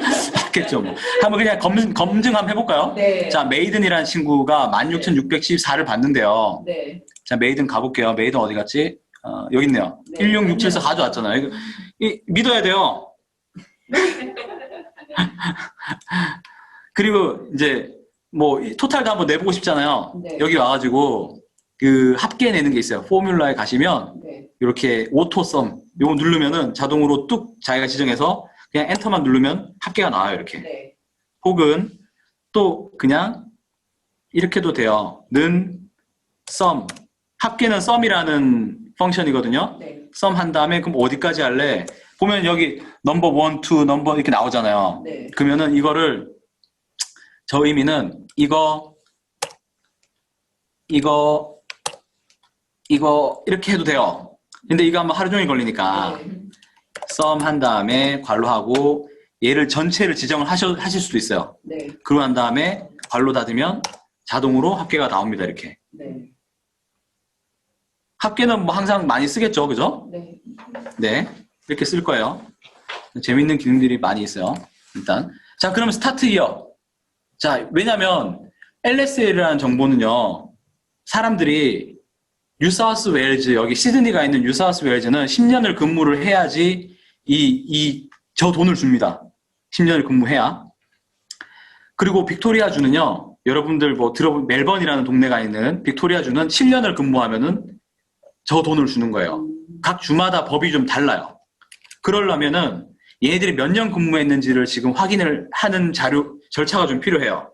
왜냐하면 회사가 이거를 갖다가 다 지금 내가 이거 줄 돈이야 라고 잡고 있는 거잖아요. 그죠? 네. 근데 줄 돈이 맞는지 안 맞는지를 보려면 얘가 10년 일한 거 맞아? 7년 일한 거 맞아? 각 주별로 그걸 좀 분석을 해야 되잖아요. 그럼 얘가 언제 근무를 시작했냐 라는 자료가 좀 필요하죠. 네. 볼게요. 자, 그러면 이 데이터가 어디 있을까요? 하이어드 데이트. 그쵸. 하이어드 데이트가 여기 있네요. 여기. 네. 여기 있네요. 제가 그냥 색깔만 칠해 놓을게요. 잘 안 보이니까. 요 정보를 가지고 오셔야 돼요. 하이어드 데이트. 네. 근데 요거는 이게 보시면요. 메리 다 똑같아요. 네. 올레디 다 똑같아요. 이렇게. 그러네. 왜 그러냐면 이거는 이제 여러 가지 정보가 지금 들어가 있는데 식리브도 있고 애뉴얼 리브도 있고 롱서비스 리브도 이게 다 있는데 어찌됐건 이 사람들에 대한 이 정보는 다 동일해요. 네. 그러니까 크게 신경 안 써도 돼요. 네. 가끔 가다가 이제 이게 만약에 다르잖아요. 예를 들어서 뭐 얘가 뭐 25에 9 말도 안 되지만 같은 놈이 다른 연도 일할 수 없잖아요. 근데 만약에 이렇게 돼 있어요. 예를 들어서 네. 이게 하이어 데이트가 아니라고 칩시다. 네. 그러면은 브이로그컵이 어떻게 갖고 오게 되면 맨 첫 번째 걸 갖고 오게 돼요. 왜냐면 동일한 정보가 지금 3개 또 있잖아요. 네. 이름으로 제가 검색을 하거나 혹은 그 인플로이 코드로 갖고 오게 되잖아요. 그러면은 브이로그컵은 그냥 처음 걸 가지고 오게 돼요. 네. 아무튼 일단은 이 동일한 사람들은 다 동일한 정보를 가지고 있어요. 지금 이 데이터가 좀 필요해요. 네. 또 어떻게 가져올까요? 똑같아요. 왜 브이로그컵밖에 안 쓰네? 진짜 그래요. 근데 뭘로 가지고 올까요? 인플로이 넘버로 가지고 올게요. 그냥 네. 해서 이렇게 수십 번 하면은 다 기억하실 거예요. 이제. 자, 어디서 갖고 올까요? 자, 이 표에서 이 전체 뭐 해도 되고요. 여기서부터 가져오셔도 되고요. 원하시는 대로 이렇게 블럭 지정을 합니다. 지정할 때 그 타이틀까지 다 포함해. 타이틀 하셔도 돼요. 왜냐면은 아무 타이틀이라는 게 의미가 없는 게 네. 내가 찾고자 하는 정보를 그냥 이 열에서 가지고 와서 이 몇 번째 칸에 있는 걸 가지고 온다라는 의미이기 때문에 타이틀을 지정하든 말든 상관이 없어요. 이거 내가 이렇게 해가지고 저 밑에까지 해서 뭐 이 밑에까지 다 긁어도 상관없어요. 이거. 그쵸? 왜냐면은 기본적인 로직 자체가 네. 내가 찾고자 하는 거를 맨 첫 번째 열에서 찾아서 그 순서대로 1, 2, 3, 4, 5 오면은 5에 있는 걸 가져오는 그 로직이기 때문에 네. 아무 의미가 없어요. 첫 번째 가져오든 말든. 일단 가지고 올게요, 얘를. 이만큼 해서 절대참조 거시고요. 그 다음에 몇 번째 컬럼이에요? 5번째 거죠? 네. 그 다음에 0 지정하면은 가져왔어요. 오, 신기하다. 이렇게 막 가지고 와요, 이렇게. 딱 긁으면 다 가지고 와요, 이렇게. 이까지 굉장히 쉽게 작업이 됐죠? 네. 오, 이렇게 하면 지금 이제 과장님이 엄청 좋아하는 대박 친 거야, 이제. 그 다음에 서비스 이어예요. 얘가 몇 년 근무했을까요? 자, 오늘이 2020년 10월 7일이죠, 그죠? 그러면은 얘가 몇 년 근무했을까 하는 거는 단순히 는 한 다음에 얘를 이 숫자에서 네. 이 스타트 이어를 빼면요. 일수가 나와요, 이렇게. 네. 4489, 4489일을 일을 했어. 이렇게 나와요. 네. 근데 우리는 연도만 있으면 돼요. 네. 일자는 필요 없고. 그럼 내가, 자, 엑셀 잘 몰라. 그러면 대충 몇 년일까? 괄호를 한 다음에, 우리는 어느 정도 수학은 하잖아요. 그죠? 여기서 그냥, 여기서 365 나누면 되겠네. 이렇게 딱 하면 이상하게 나오죠. 왜냐면은, 이 괄호는 쳐야 되죠. 당연. 네. 이 기본이 이제 수학의 기본이니까. 네. 한 다음에 360을 하면 12년 일했네 라는 걸 알잖아요. 12.29년 약 12년 3개월 일을 한 거죠. 네, 그러네요. 이렇게 할 수도 있고요. 자, 내가 해서 이제 하나 내가 함수 잘 만들었네. 긁을게요. 어떤 네. 현상이 일어날까요? 이거 어떤 현상이 일어날까요? 저 위에 오늘 2020년 10월 7일 절대함수를 어, 때문에 지난번에 역시 이제 들어보셔갖고 학습 효과가 있으신데 이렇게 나와버려요. 이상하게. 네. 왜 그러냐면 제가 이제 절대 참조를 안 하고 그냥 긁었기 때문에 그래요. 자, 이렇게 하니까 얘는 포뮬러가 정확하게 걸려 들어왔어요. 네. 얘랑 여기서 여기를 뺀 다음에 365 나오니까 12개월 나왔잖아. 12년. 네. 근데 그 밑에 거는 어떻게 보여질까요? 이렇게 나와요. 네. 한번 내려왔어요. 셀들이. 갑복사가 됐지만 절대 참조가 아니기 때문에 내리면은 내린 만큼 동시에 따라 내려와요. 이 셀들이. 네. 이 함수들이. 그러니까 이게 내려오게 되니까 LSL이랑 얘를 빼버린 거예요. 이게 LSL에서 얘를 빼니까 아무 의미 없는 숫자가 나니까 낫밸류가 뜨는 거죠. 이렇게. 그 밑에 건 어떻게 될까요?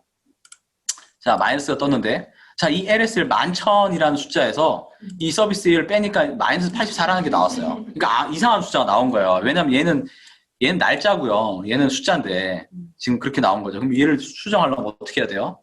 아까 말씀드렸듯이 뭐가 고정이 돼야 돼요? 지금 이 상황에서 뭘 고정시켜야 될까요? 일단 얘를 고정시켜야 돼요? 얘를 고정시켜야 돼요? 24를 고정해야 되고. 그쵸. 얘를 고정시키면 안 돼요. 왜냐면 네. 내가 복사하면서 얘는 따라 내려와야 돼요. 네. 그러니까 여기서 이 14를 고정시키고 F4. 네. 얘 고정됐어요. 자, 근데 예를 들어 여기 달러가 없다 칩시다. 2만 고정했어요. 예를 들어. 네. 14가 고정 안 시켜놨어. 예를 들어. 그러니까 이거는 행만 고정시킬 수도 있고 열만 고정시킬 수도 있고 여러 가지 가능해요. 근데 아무튼 간에 제가 실수로 이 컬럼만 고정시킨 거예요. 자, 그리고 난 다음에 긁읍시다. 동일한 결과가 나와요. 네, 그러네요. 그럼 왜냐하면 이 라인은 계속 움직이게끔 지금 돼 있거든요. 얘가 16은 16, 17, 18, 19로 계속 내려오게끔 만들어져 있었어요. 그래서 얘도 실수한 거예요. 이렇게. 그래서 얘를 다시 F4를 해서 다 잡아줘야 돼요. 그 다음에 얘를 내립시다. 그러면은 이런 결과가 나오죠. 네. 자, 이거 숫자가 안 이쁘니까 여기 보시면은 네. 홈 버튼에 가시면은 네. 여기 이렇게 소수점 조정하는 게 있거든요. 간단하게 이렇게 줄입시다. 이렇게 네. 조금 낫죠. 이렇게 하니까. 네, 훨씬 예, 이렇게 하니까 좀 보기가 훨씬 쉽잖아요. 네. 네, 이렇게 하는 방법도 있고요. 이거는 제가 그냥 간단하게 이렇게 한 건데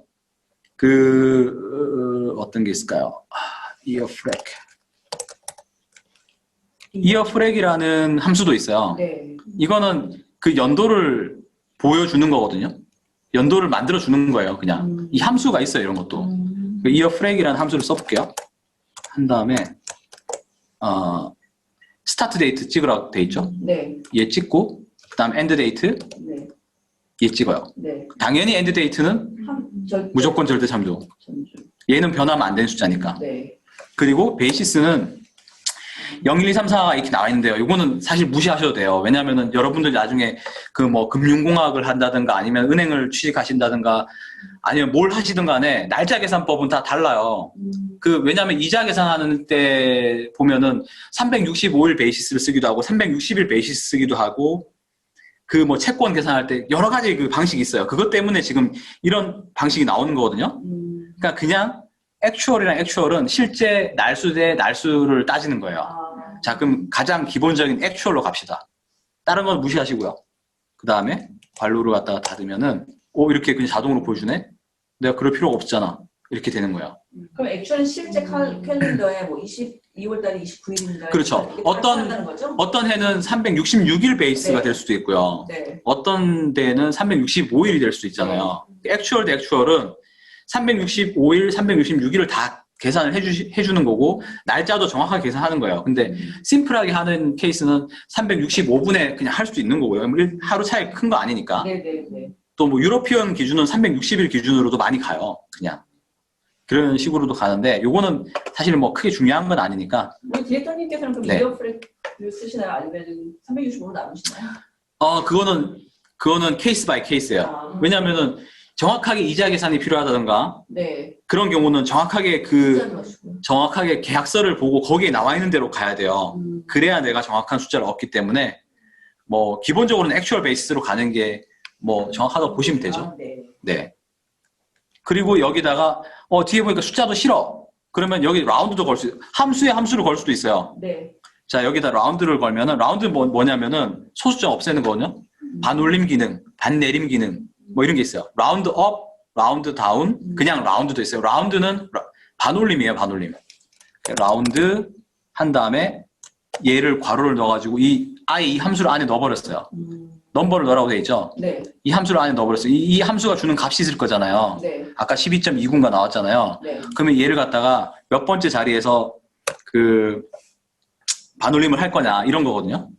그러면은 두 번째 자리다 하면은 죄송해요. 두 번째가 소수점 두 번째예요. 그럼 앞에서 자르려면은 마이너스 2 하면 죄송해요. 왜 이렇게 됐지? 1 마이너스 2 1 네. 12.3 근데 12.3도 필요 없을 것 같은데 0 네. 아예 소수점 잘라버렸어요. 0 1이면은 소수점 첫째 자리, 2면 소수점 둘째 자리 네. 에서 반올림 한다라는 거고요. 0이면은 아예 소수점 없애는 거예요. 이렇게 하면은 간단하게 우리가 다 긁어내리면은 완벽하게 그냥 몇 년 이렌지가 나오는 거죠. 네. 대충 반올림해서. 그쵸? 그러면 자 여기서 얘가 이 돈을 받을 수 있을까요? 없을까요? 받을 수 있죠. 12년 일했잖아요. 그죠? 네. 근데 주마다 달라요. 주마다. 그죠? 뉴사우스 웨일즈는 10년을 일을 하면 돼요. 근데 빅토리아는 7년이에요. 네. 근데 뉴사우스 웨일즈를 포함한 다른 주들도 다 동일하게 10년만 일하면 돼요. 네. 10년. 근데 빅토리아는 7년을 일해 유일하게 다른 주예요. 얘가. 그럼 얘가 받을 수 있을까 없을까? yes, no로 한번 해볼까요? 네. 이렇게 얘는 받을 수 있을 것 같아. yes. 얘도 뉴사우스 웨일즈인데 얘는 뉴사우스 웨일즈인데 6년 일했어요. 그럼 받을 수 없어요? 없어요. 못 받아요. no. 이렇게 해야 되나요? 지금 이 작업을 지금 해야 되는 거죠. 이렇게. 근데 이상하잖아요. 이렇게 하는 게. 이걸 가리키려고 하는 건 아니니까. 그렇죠. 네. 그래서 여기서 이제 if 함수를 쓰는 거예요. if. if 함수는 만약에, 그죠? 네. 만약에잖아, 만약에. 네. 조건 함수예요, 조건 함수. 그래서 if 함수를 쓰면서 네. 자, 로지컬 테스트를 하라고 돼 있어요. 로지컬 테스트는 뭐냐면 조건을 주는 거죠, 조건을. 자, if 뭐 어떻게 할까요? 얘가 뉴사우스 웨일즈가 네. 그러니까 얘가 NSW면 아마 숫자가 아닌 이상은 얘를 따옴표를 걸어줘야 인식을 할 겁니다. 네, 진행할게요. 아까 전에 좀 난이도가 좀 있었는데 네. 짜다 보니까 사실 이거 외에는 답이 잘 안 나오더라고요. 네. 그러다 보니까 좀 복잡해졌는데 사실은 단순하게 함수 하나만 넣으려고 했거든요. 네. 근데 함수가 좀 많아졌어요. 그러니까 함수에 함수를 넣을 수도 있어요. if 함수라는 거는 조건을 걸고 그 조건에 해당되면은 yes 조건이 해당되면은 그 값을 넣어주고 해당되지 않으면 그 다음 값을 넣어주는 이런 구조거든요. 네. 그러니까 예를 들어 if라는 거는 어떤 로지컬 테스트를 해요. 자자 뭐 예를 들어서 a가 뭐 1보다 크다. 네. 그랬을 때 맞으면은 뭐 yes를 넣고 근데 yes를 아까 전에 숫자를 넣을 때는 그냥 넣으시면 되지만 글자를 넣으실 때는 이렇게 따옴표를 해주셔야 돼요. 그 다음에 아니면은 뭐 no를 넣고 뭐 이런 식으로 이제 함수를 짤 수가 있어요. 네. 그죠? 근데 이게 지금 조건이 좀 많아지다 보니까 한 방에 제가 사실 이 if 함수를 걸 수가 없었던 거예요. 그러니까 이 함수를 잘 보시면 좀 복잡해요, 지금. 자, 다시 보여드릴게요. if 함수라는 애는 조건, 그러니까 법적 해석이 있을지 몰라요. 누구도 대통령도 사업권 밑에 있는 거죠. if 함수는 if, 그다음에 조건, 그다음에 조건이 맞았을 때, true일 때 얼마, 그 다음에 false일 때 얼마라는 조건이에요. 이게 이제 기본적인 구조거든요. 이렇게 계획이 짜져야 돼요. 조건이 나오고 true일 때, false일 때. 자, 그럼 여기서 빅토리아만 지금 어떤 그 다른 구조를 가지고 있고 나머지 수는 전부 다 똑같아요. 빅토리아만 7년이 지나면은 우리가 그 이 돈을 딸 수가 있어요. 그래서 자, if 함수를 넣고요. 자, 처음에 그 빅토리아를 잡고 가시죠. 네. 이 로케이션이 네. 자, 빅토리아라면 어떻게 할까요? 빅토리아라면 이 서비스 이어가 이 근속 연수가 네. 7년만 넘으면 내가 예스가 되는 거잖아요. 그죠? 그렇죠. 네. 그래서 얘라면 네. 자, 얘를 갖다가 그럼 이 근속 연수가 네. 7년이 돼도 되고 7년 넘겨도 돼요. 네. 그러면 7년 넘긴다는 거는 이 부등호만 쓰면 되지만 네. 7년을 포함하려면 는도 같이 써야 돼요. 네. 그죠? 그리고 한 다음에 실을 쓰셔도 되고요. 아니면 얘를 잡아도 돼요. 네. 내가 실 써놨으니까. 네. 자, 간단하게 7로 갑시다, 그냥. 네. 7이랑 같거나 크면 어떻게 해줘야 될까요? 예스. 예스겠죠, 예스. 예스. 이렇게 돼야 돼요. 네. 근데 이렇게 하면은 우리가 하나밖에 못 짜요. 빅토리아로. 빅토리아밖에 못 하는 거야, 네. 얘는. 그러면은, 빅토리아 아닐 때는 뭐 막 이상한 글이 뜨는 거야, 이게. 네. 지금. 그래서 지금 복잡하게 들어간 게 뭐냐면, 자, if 함수를 넣고요. 네. 다시 얘가 빅토리아다 네. 면은 어떻게 할까요? 자, true면 어떻게 할까요? 아까 전에 얘를 해야 되는, 서비스요. 자, 하나 지금 더 들어가야 돼요. 네. 지금 함수를 한번 잘 이해해 보세요. 다시 if를 썼어요. 자, 빅토리아인데 네. 다시 한번 우리가 로직을 짜보는 거예요. 빅토리아인데 그러면은 얘가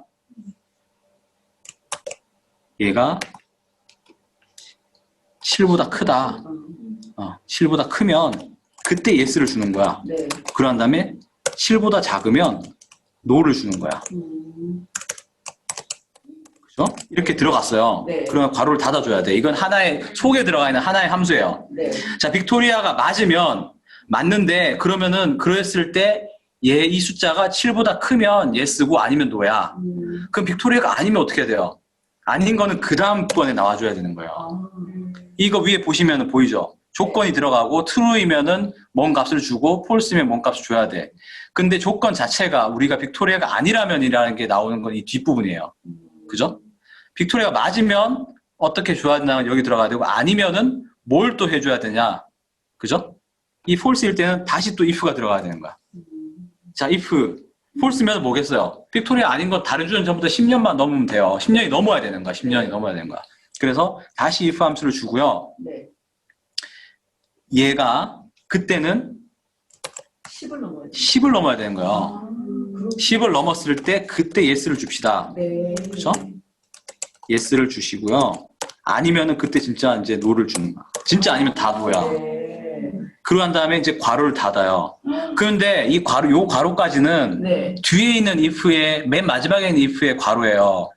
가로를. 그죠? 네. 그래서 괄호 하나 더 줘야 돼요. 네. 왜냐하면 맨 앞에 괄호 여기 맨 앞에 있는 if에 있는 괄호를 닫아줘야 되는 거거든요. 네, 그러네요. 복잡하죠? 네, 복잡하긴 하지만. 이렇게 해주면은 와. 자, 이거 이도 저도 아닌 6년이네는 이도 저도 아닌 거 맞잖아요. 그죠? 그렇죠. 아니에요. 검증해볼까요? 한번 쭉 내릴게요. 자, yes, yes, no가 떴어요. 자, 검증, 이거 필터링 한번 보여드릴게요. 필터링 어떻게 하냐면, 이 열을 잡아요. 네. 이렇게. 이 행을 잡아요. 행 잡고 난 다음에, 필터 기능이 있는데, 데이터에 가서, 네. 필터 기능 있죠? 필터를 누르면, 뭔가 이렇게 리본이 띵띵띵 떠요. 이렇게. 네. 뭐 떴죠? 이렇게. 네. 이게 뭐 하는 거냐면, 내가 원하는 거를 소팅해주는 기능이거든요? 필터라는 게. 네. 이걸 눌러가지고 여기서 그럼 yes만 한번 소팅해볼까? yes를 눌러요. 네. 오케이 하면은 yes만 주르륵 떠요. 이렇게. 네. 한번 볼까요? 12년 됐으니까 당연히 yes겠죠. 네. 얘들 다 10년 넘어서 다 yes겠죠. 근데 8년인데 yes야. 왜 그럴까? 당연히 빅토리아니까. 맞죠? 아, 네. 틀린 거 없죠, 지금. 네. 믿으셔야 돼요, 엑셀. 노도 한번 확인해 주실까요? 함수를 삽질하지 않은 이상은 네. 틀릴 수가 없어요. 자, 노를 해볼게요. 네. 검증 들어갑니다. 네. 노를 할게요. 자, 6년, 5년, 6년, 5년. 9년이야. 얘 빅토리아인가 뉴사우스 웨일즈나 퀸즐랜드죠. 빅토리아 아니죠. 네. 당연히 노가 맞죠. 그러니까 지금 함수가 맞게 들어갔다라는 거예요, 지금. 네, 그러네요. 그죠? 이 함수는 좀 복잡하죠. 네. 그러니까 if에 죽어라 if를 계속 할 수가 있어요. 그러네요. 근데 이제 if 말고 ifs도 있어요. ifs. 이거는 여러 가지 조건을 넣을 수 있는 거거든요. 그렇기 때문에 이거를 응용하셔도 돼요. 네. 이거를. 이 로지컬 테스트를 할 때 로지컬 테스트 1, 2, 3를 한 다음에 값을 주는 방법도 있어요. 근데 ifs까지 안 쓰셔도 되고 if로도 다 가능하다는 거죠, 이게. 이 로직을 한번 이해가 되시나요? 이 로직이? 이해는 되는데 이게 생각보다 되게 정교하게 실수하지 않아야 되겠네요. 저 가로를 쓴다든지 저 뒤에 나오는 거는 false에 해당되는 if절을 만들어줘야 이 정도까지는 그래도 심플한 거예요. 제가 실무에서 보다 보면 네. 세 줄짜리를 봤어요. 세 줄짜리를. 이게 그래요? 이해가 안 돼요. 이해가. 그러니까 그거는 사실 저는 그걸 추천하진 않아요. 그렇게 쓰는 방식을. 이것도 사실 과하게 쓴 거예요. 근데 이 정도까지는 그래도 한눈에 들어와서 한 3분 들여다보면 이해가 가요. 네. 근데 실무에서 세 줄짜리가 나오는데 이거 지금 이 칸 다 채우거든요. 이거 지금 이것도 왔다 갔다 하는 거 모르시죠? 이거 왔다 갔다 해요. 이거 막 펼치면 이만큼 나와, 이만큼. 함수일 수도 있지만 이게 셀을 여러 가지 따라가다 보면요. 네. 이 셀 이름까지 나오기 때문에 굉장히 길어져요. 그래서 본인도 검증이 잘 안 되고 남도 검증이 안 돼요. 그래서 제가 함수를 한 셀에 많이 쓰는 걸 사실 권장하진 않아요. 본인이 실수할 수도 있고 남이 따라가기도 힘들기 때문에 리뷰하는 사람이 굉장히 힘들거든요. 그래서 별로 권장하진 않는데 이 정도까지는 사실은 응용에 쓸 수가 있어요. 이 정도까지는. 오늘 지난번에 난이도가 높아서 난이도를 낮춰주시겠다고 했는데 지난번보다 난이도가 올라갔는데. 아, 요까지만 요거만 올라. 요거는 이거 난이도가 지난번에 이렇게 if에 if를 쓰는 함수는 없었었는데 오늘은 너무 따라가면은 그래요. 근데 뭐 사실 가만히 생각해 보시면은 별로 뭐 어렵진 않습니다. 이게 너무 당연한 거예요. 어렵지 않나요? 네. 얘가 빅토리아면은 자, 빅토리아인데 조건이 빅토리아면은 7년이 넘어야지 준대. 그러니까 얘가 빅토리아면은 한 판 찍고 그다음 또 가정이 또 들어가야 되죠. 네. 왜냐면 7년이 넘어야 된다는 가정이 또 들어가야 되니까 그 가정을 다시 if 함수로 중간에 넣어주는 거예요. 빅토리아가 맞을 때의 가정을 다시 써주고 그때 7년이 넘어야지 yes고 아니면 no야. 그러면 빅토리아가 아니면이라는 거는 뒤에 나와야 되는 거예요. 여기서 보시면은 조건 true일 때 뭐가 들어가야 돼? false일 때 뭐가 들어가야 돼? true나 false나 지금 한 번 더 가정이 들어가야 되기 때문에 중간에 if를 한 번 더 써주면서 이제 조건을 건 거거든요. 요거 잘 기억해야 되겠네요. if 조건, true에다 false에다 이거를 잘 그렇죠. 기억하셔야지 if절들을 좀 만들어. 이런 식으로도 응용이 가능한 거예요. 그러니까 네. 지금 내일 가서 프랙티스를 3사 또 하면서 네. 약간의 응용이 들어가긴 하는데 요 정도까지 오늘 요 정도까지 보시고 네, 우리 저 김은혜님께서 사실은 쉬는 시간에 쉬지 않으시고 김근혜님께서 이걸 어떻게 풀면 좋은지 한번 저희한테 제안을 해주신 게 있어요. 이렇게 풀면 어떨까요? 라고 해주셨는데 쉬지 않고 이렇게 답을 찾으려고 해주신 우리 김근혜님 너무 감사드려요. 네. 근데 본인이 한번 해보시고 이거는 아닌 것 같기도 한데 이렇게 나중에 한번 저희가 방법은 되게 많아요. 진짜로. 김혜선님께 한번 검증해 달라고 말씀드리고요.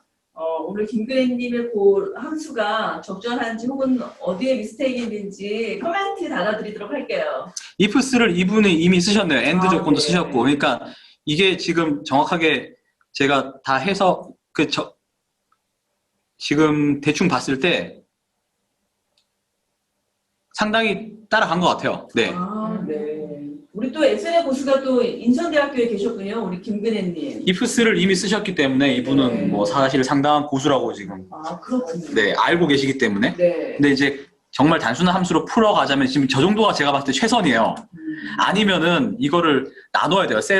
컬럼을 나눠서 네. 이 조건일 때 이게 나와주고 그 다음에 이 컬럼이 나온 수를 갖다가 다시 또 조건을 만들어주고 이렇게 하는 게 어떻게 보면은 심플한데 한 셀에 모든 걸 넣다 보면 지금 이제 이런 상황이 나오는 거거든요. 네. 네. 우리 친구들이 지금 엔드라 if도 써봤는데 이렇게 이 문제를 풀기 위해서 여러분들이 다양한 의견을 주고 계시는데요. 너무 좋네요. 사실 좀 저는 어렵지 않을까 생각했는데 여러분들이 이렇게 참여해 주셔서 감사드리고요. 여러분이 주신 의견들을 저희 디렉터님께 한번 검토해달라고 얘기하고 내일 코멘트 할 때 또 말씀드리도록 하겠습니다. 마지막 거 들어갈게요. 네. 그리고 요거는 그래도 조금 자 그럼 우리가 다 모았어요. 모아서 뭐 할 거예요? 분석해봐야 되잖아요. 네. 자 뉴사우스 웨일즈에 아까 필터링 걸었죠. 필터링. 네. 필터링은 저는 지금 이제 사실은 그 단축키를 쓰기 때문에 이렇게 좀 간단히 보여드리는데 필터링 기능은 아까 전에 말씀드렸듯이 데이터에 가시면 필터가 있어요. 네. 자 그러면 뉴사우스 웨일즈에 있는 사람들만 모아볼까요? 요거 네. 재밌어요. 네, 여기 가서 뉴사우스 웨일즈 NSW 클릭하면은 요거만 누르시면 돼요. 눌러가지고 select all 지금 select all 상태인데 얘를 다 없애고 NSW만 찍고 OK 하면은 얘네들만 모여요. 네. 그러면 얘네들 금액을 우리가 다 모아서 합산할 수가 있잖아요. 네. 그죠? 이렇게 합산하면은 우리가 이렇게 블럭만 지정해도 엑셀은 합계를 보여줘요. 자동으로. 여기 81,000. 그죠? 17개가 있어. 이런 애들이. 뭐 이렇게 다 보여줘요. 그리고 NT가 몇 명일까요? NT가 얼마일까요? 보니까 2명이고 이렇게 합계가 5773이라고 나오네. 이렇게 보여주죠. 네. 그러면 과장님 가가지고 NSW가요. 뭐 아까 전에 얼마 나왔죠? 뭐 8만 얼마에 83,000이 나왔고요. 그다음에 NT가요. 5,700이 나왔어요. 그죠? NT가 5,700이 나왔어요. 이렇게 모으니까 이렇게 나왔어요. 그러니까 이렇게 하는 거는 굉장히 바보 같은 짓이죠. 내가 이거 보고서 일일이 찍어내는 거는 말도 안 되죠. 네.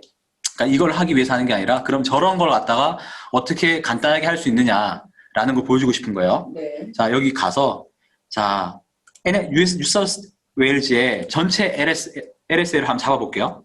이건 sumif라는 함수를 쓰시면 돼요. 네. 항상 는으로 시작해서요. sumif. 자 sumif는 sum이라는 거 아까 전에 합계였죠. if는 조건이죠. sumif는 합계를 하는 조건의 함수예요. sumif가.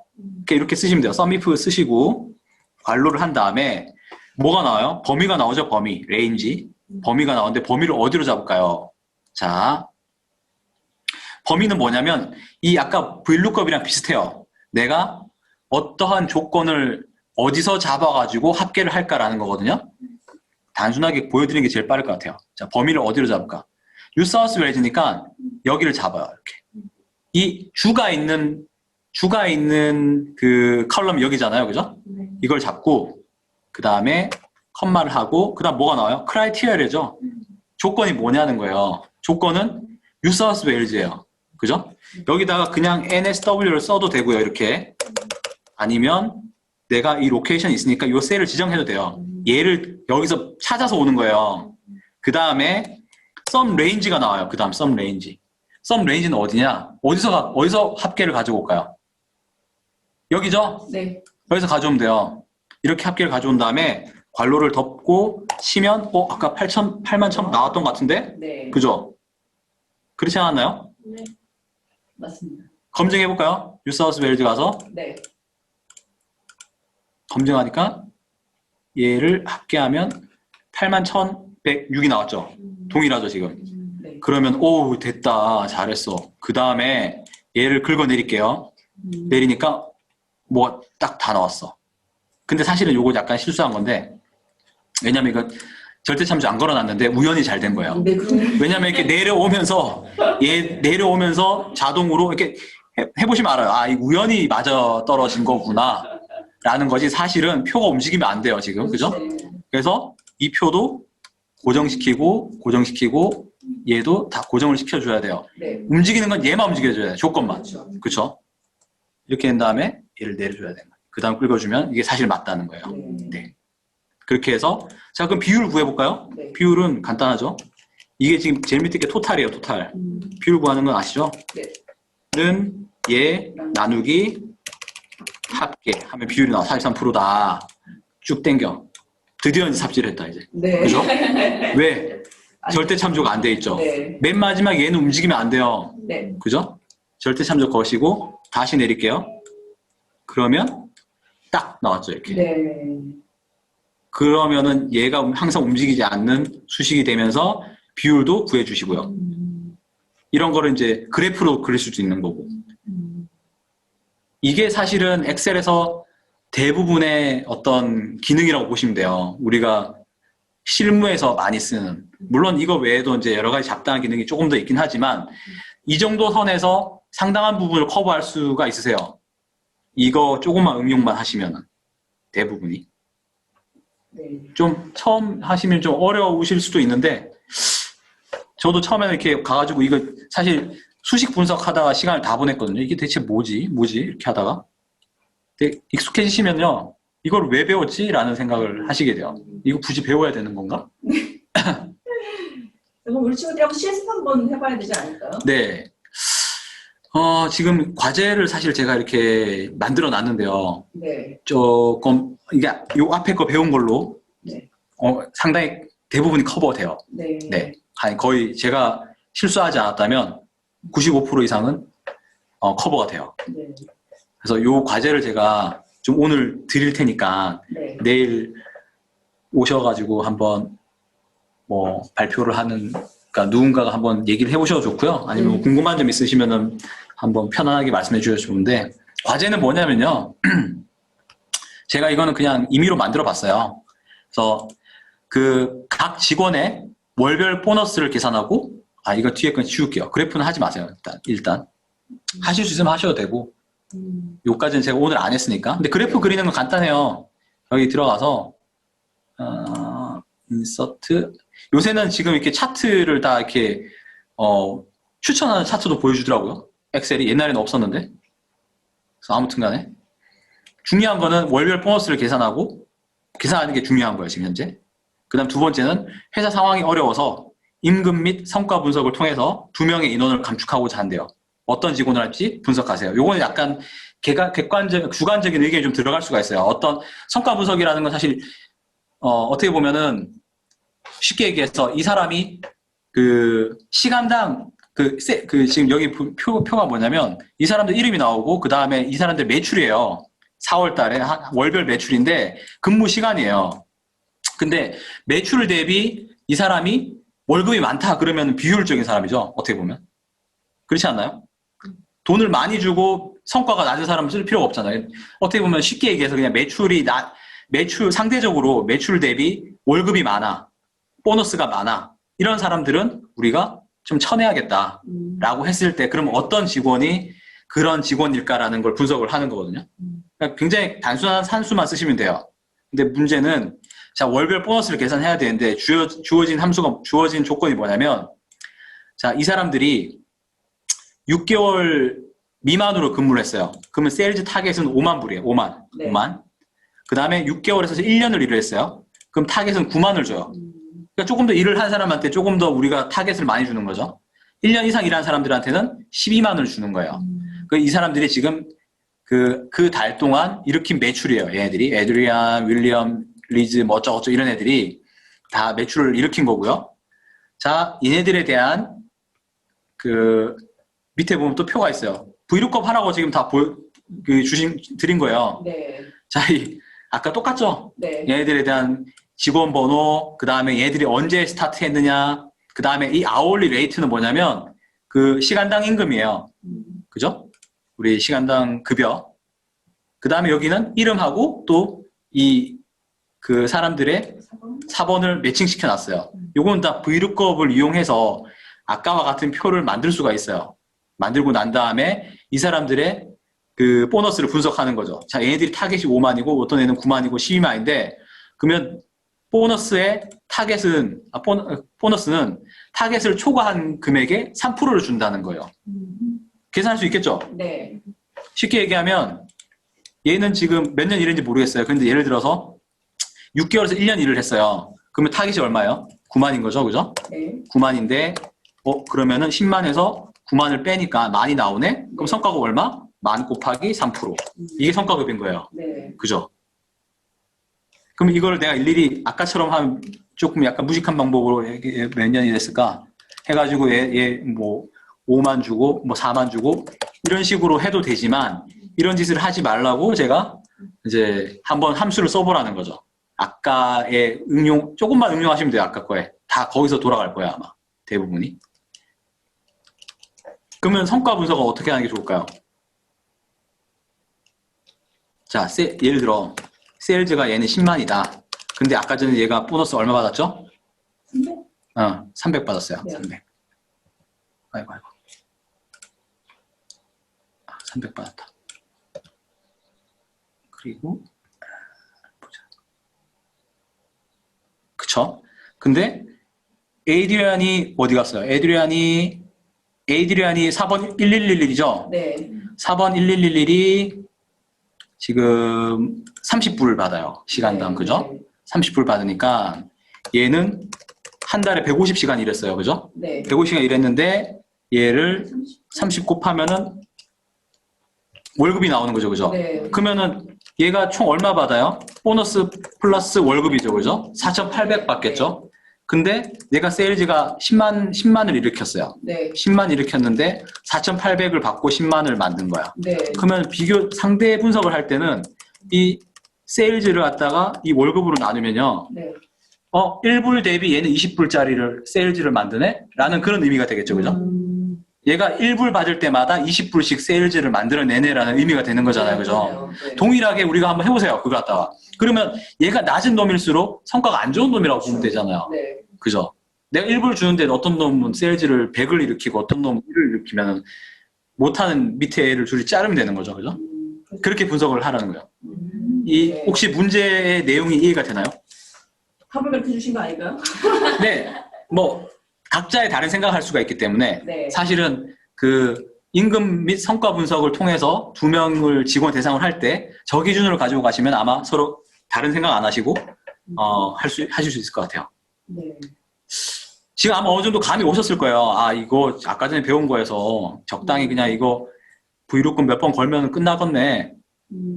if 좀 쓰면은 나오겠네. 라는 감이 오실 거예요. 똑같아요. 내용만 좀 다르고. 네. 아마 엑셀을 오늘 처음 접해 보셨거나 많이 써보시지 않은 분은 이게 좀 어렵게 느껴지실 수도 있을 것 같고요. 또 아까 우리 또 김근혜님처럼 ifs까지 잘 아시는 분들께서는 이게 또 굉장히 또 쉬운 과제일 수 있을 것 같습니다. 근데 과제를 푸는 방법이 함수를 쓰는 방법이 다양한 방법이 있을 수 있으니까 또 내일 여러분들이 어떻게 이 과제를 해결했는지 보는 재미도 있을 것 같아요. 답이 한 가지만 있는 건 아니죠?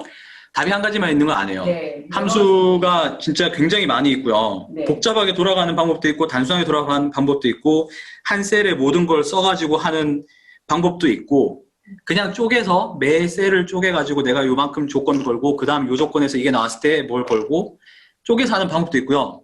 답은 없어요, 사실. 답은 없고 결국에는 내가 만들어내면 되는 거고 하다 보면은 점점 함수가 줄어들게 돼요.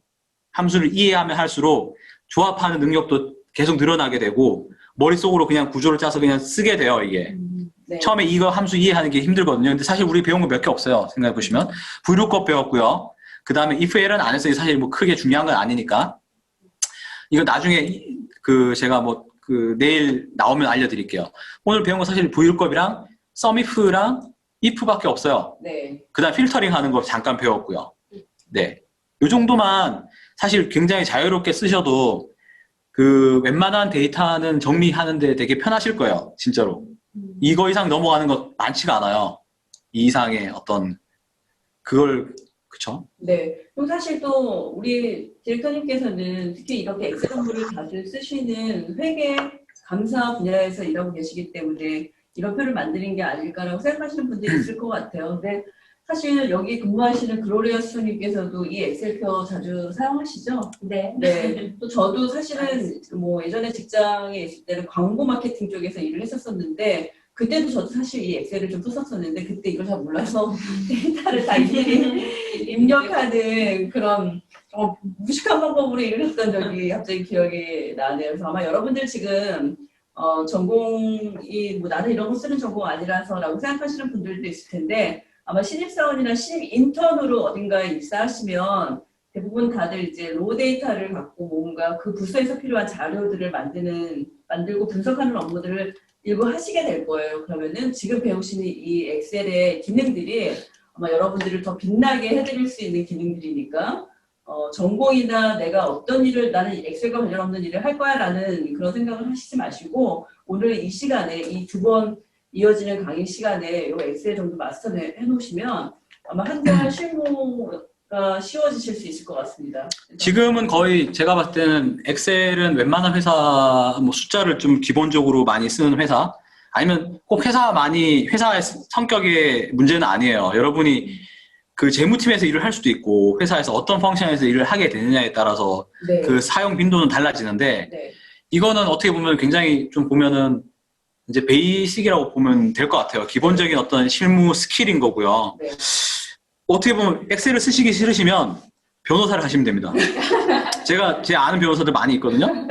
진짜 깜짝 놀랐어요. 변호사는 엑셀을 쓰지 않나요? 하나도 몰라. 진짜 저 너무 놀랐어요. 왜냐면 저희가 이제 이런 것 때문에 그쪽에서 어떤 변론을 해야 돼. 그 어떤 이제 클라이언트를 위해서 네. 뭐 이제 자료 분석을 해야 되고 하는데 저희도 이제 내용 논의를 위해서 이제 가서 변호사들하고 같이 얘기를 하는데 자료를 보여주면서 자 이게 이렇게 돼가지고 진짜 하나도 못 따라가더라고요. 네. 정말 깜짝 놀랐어요.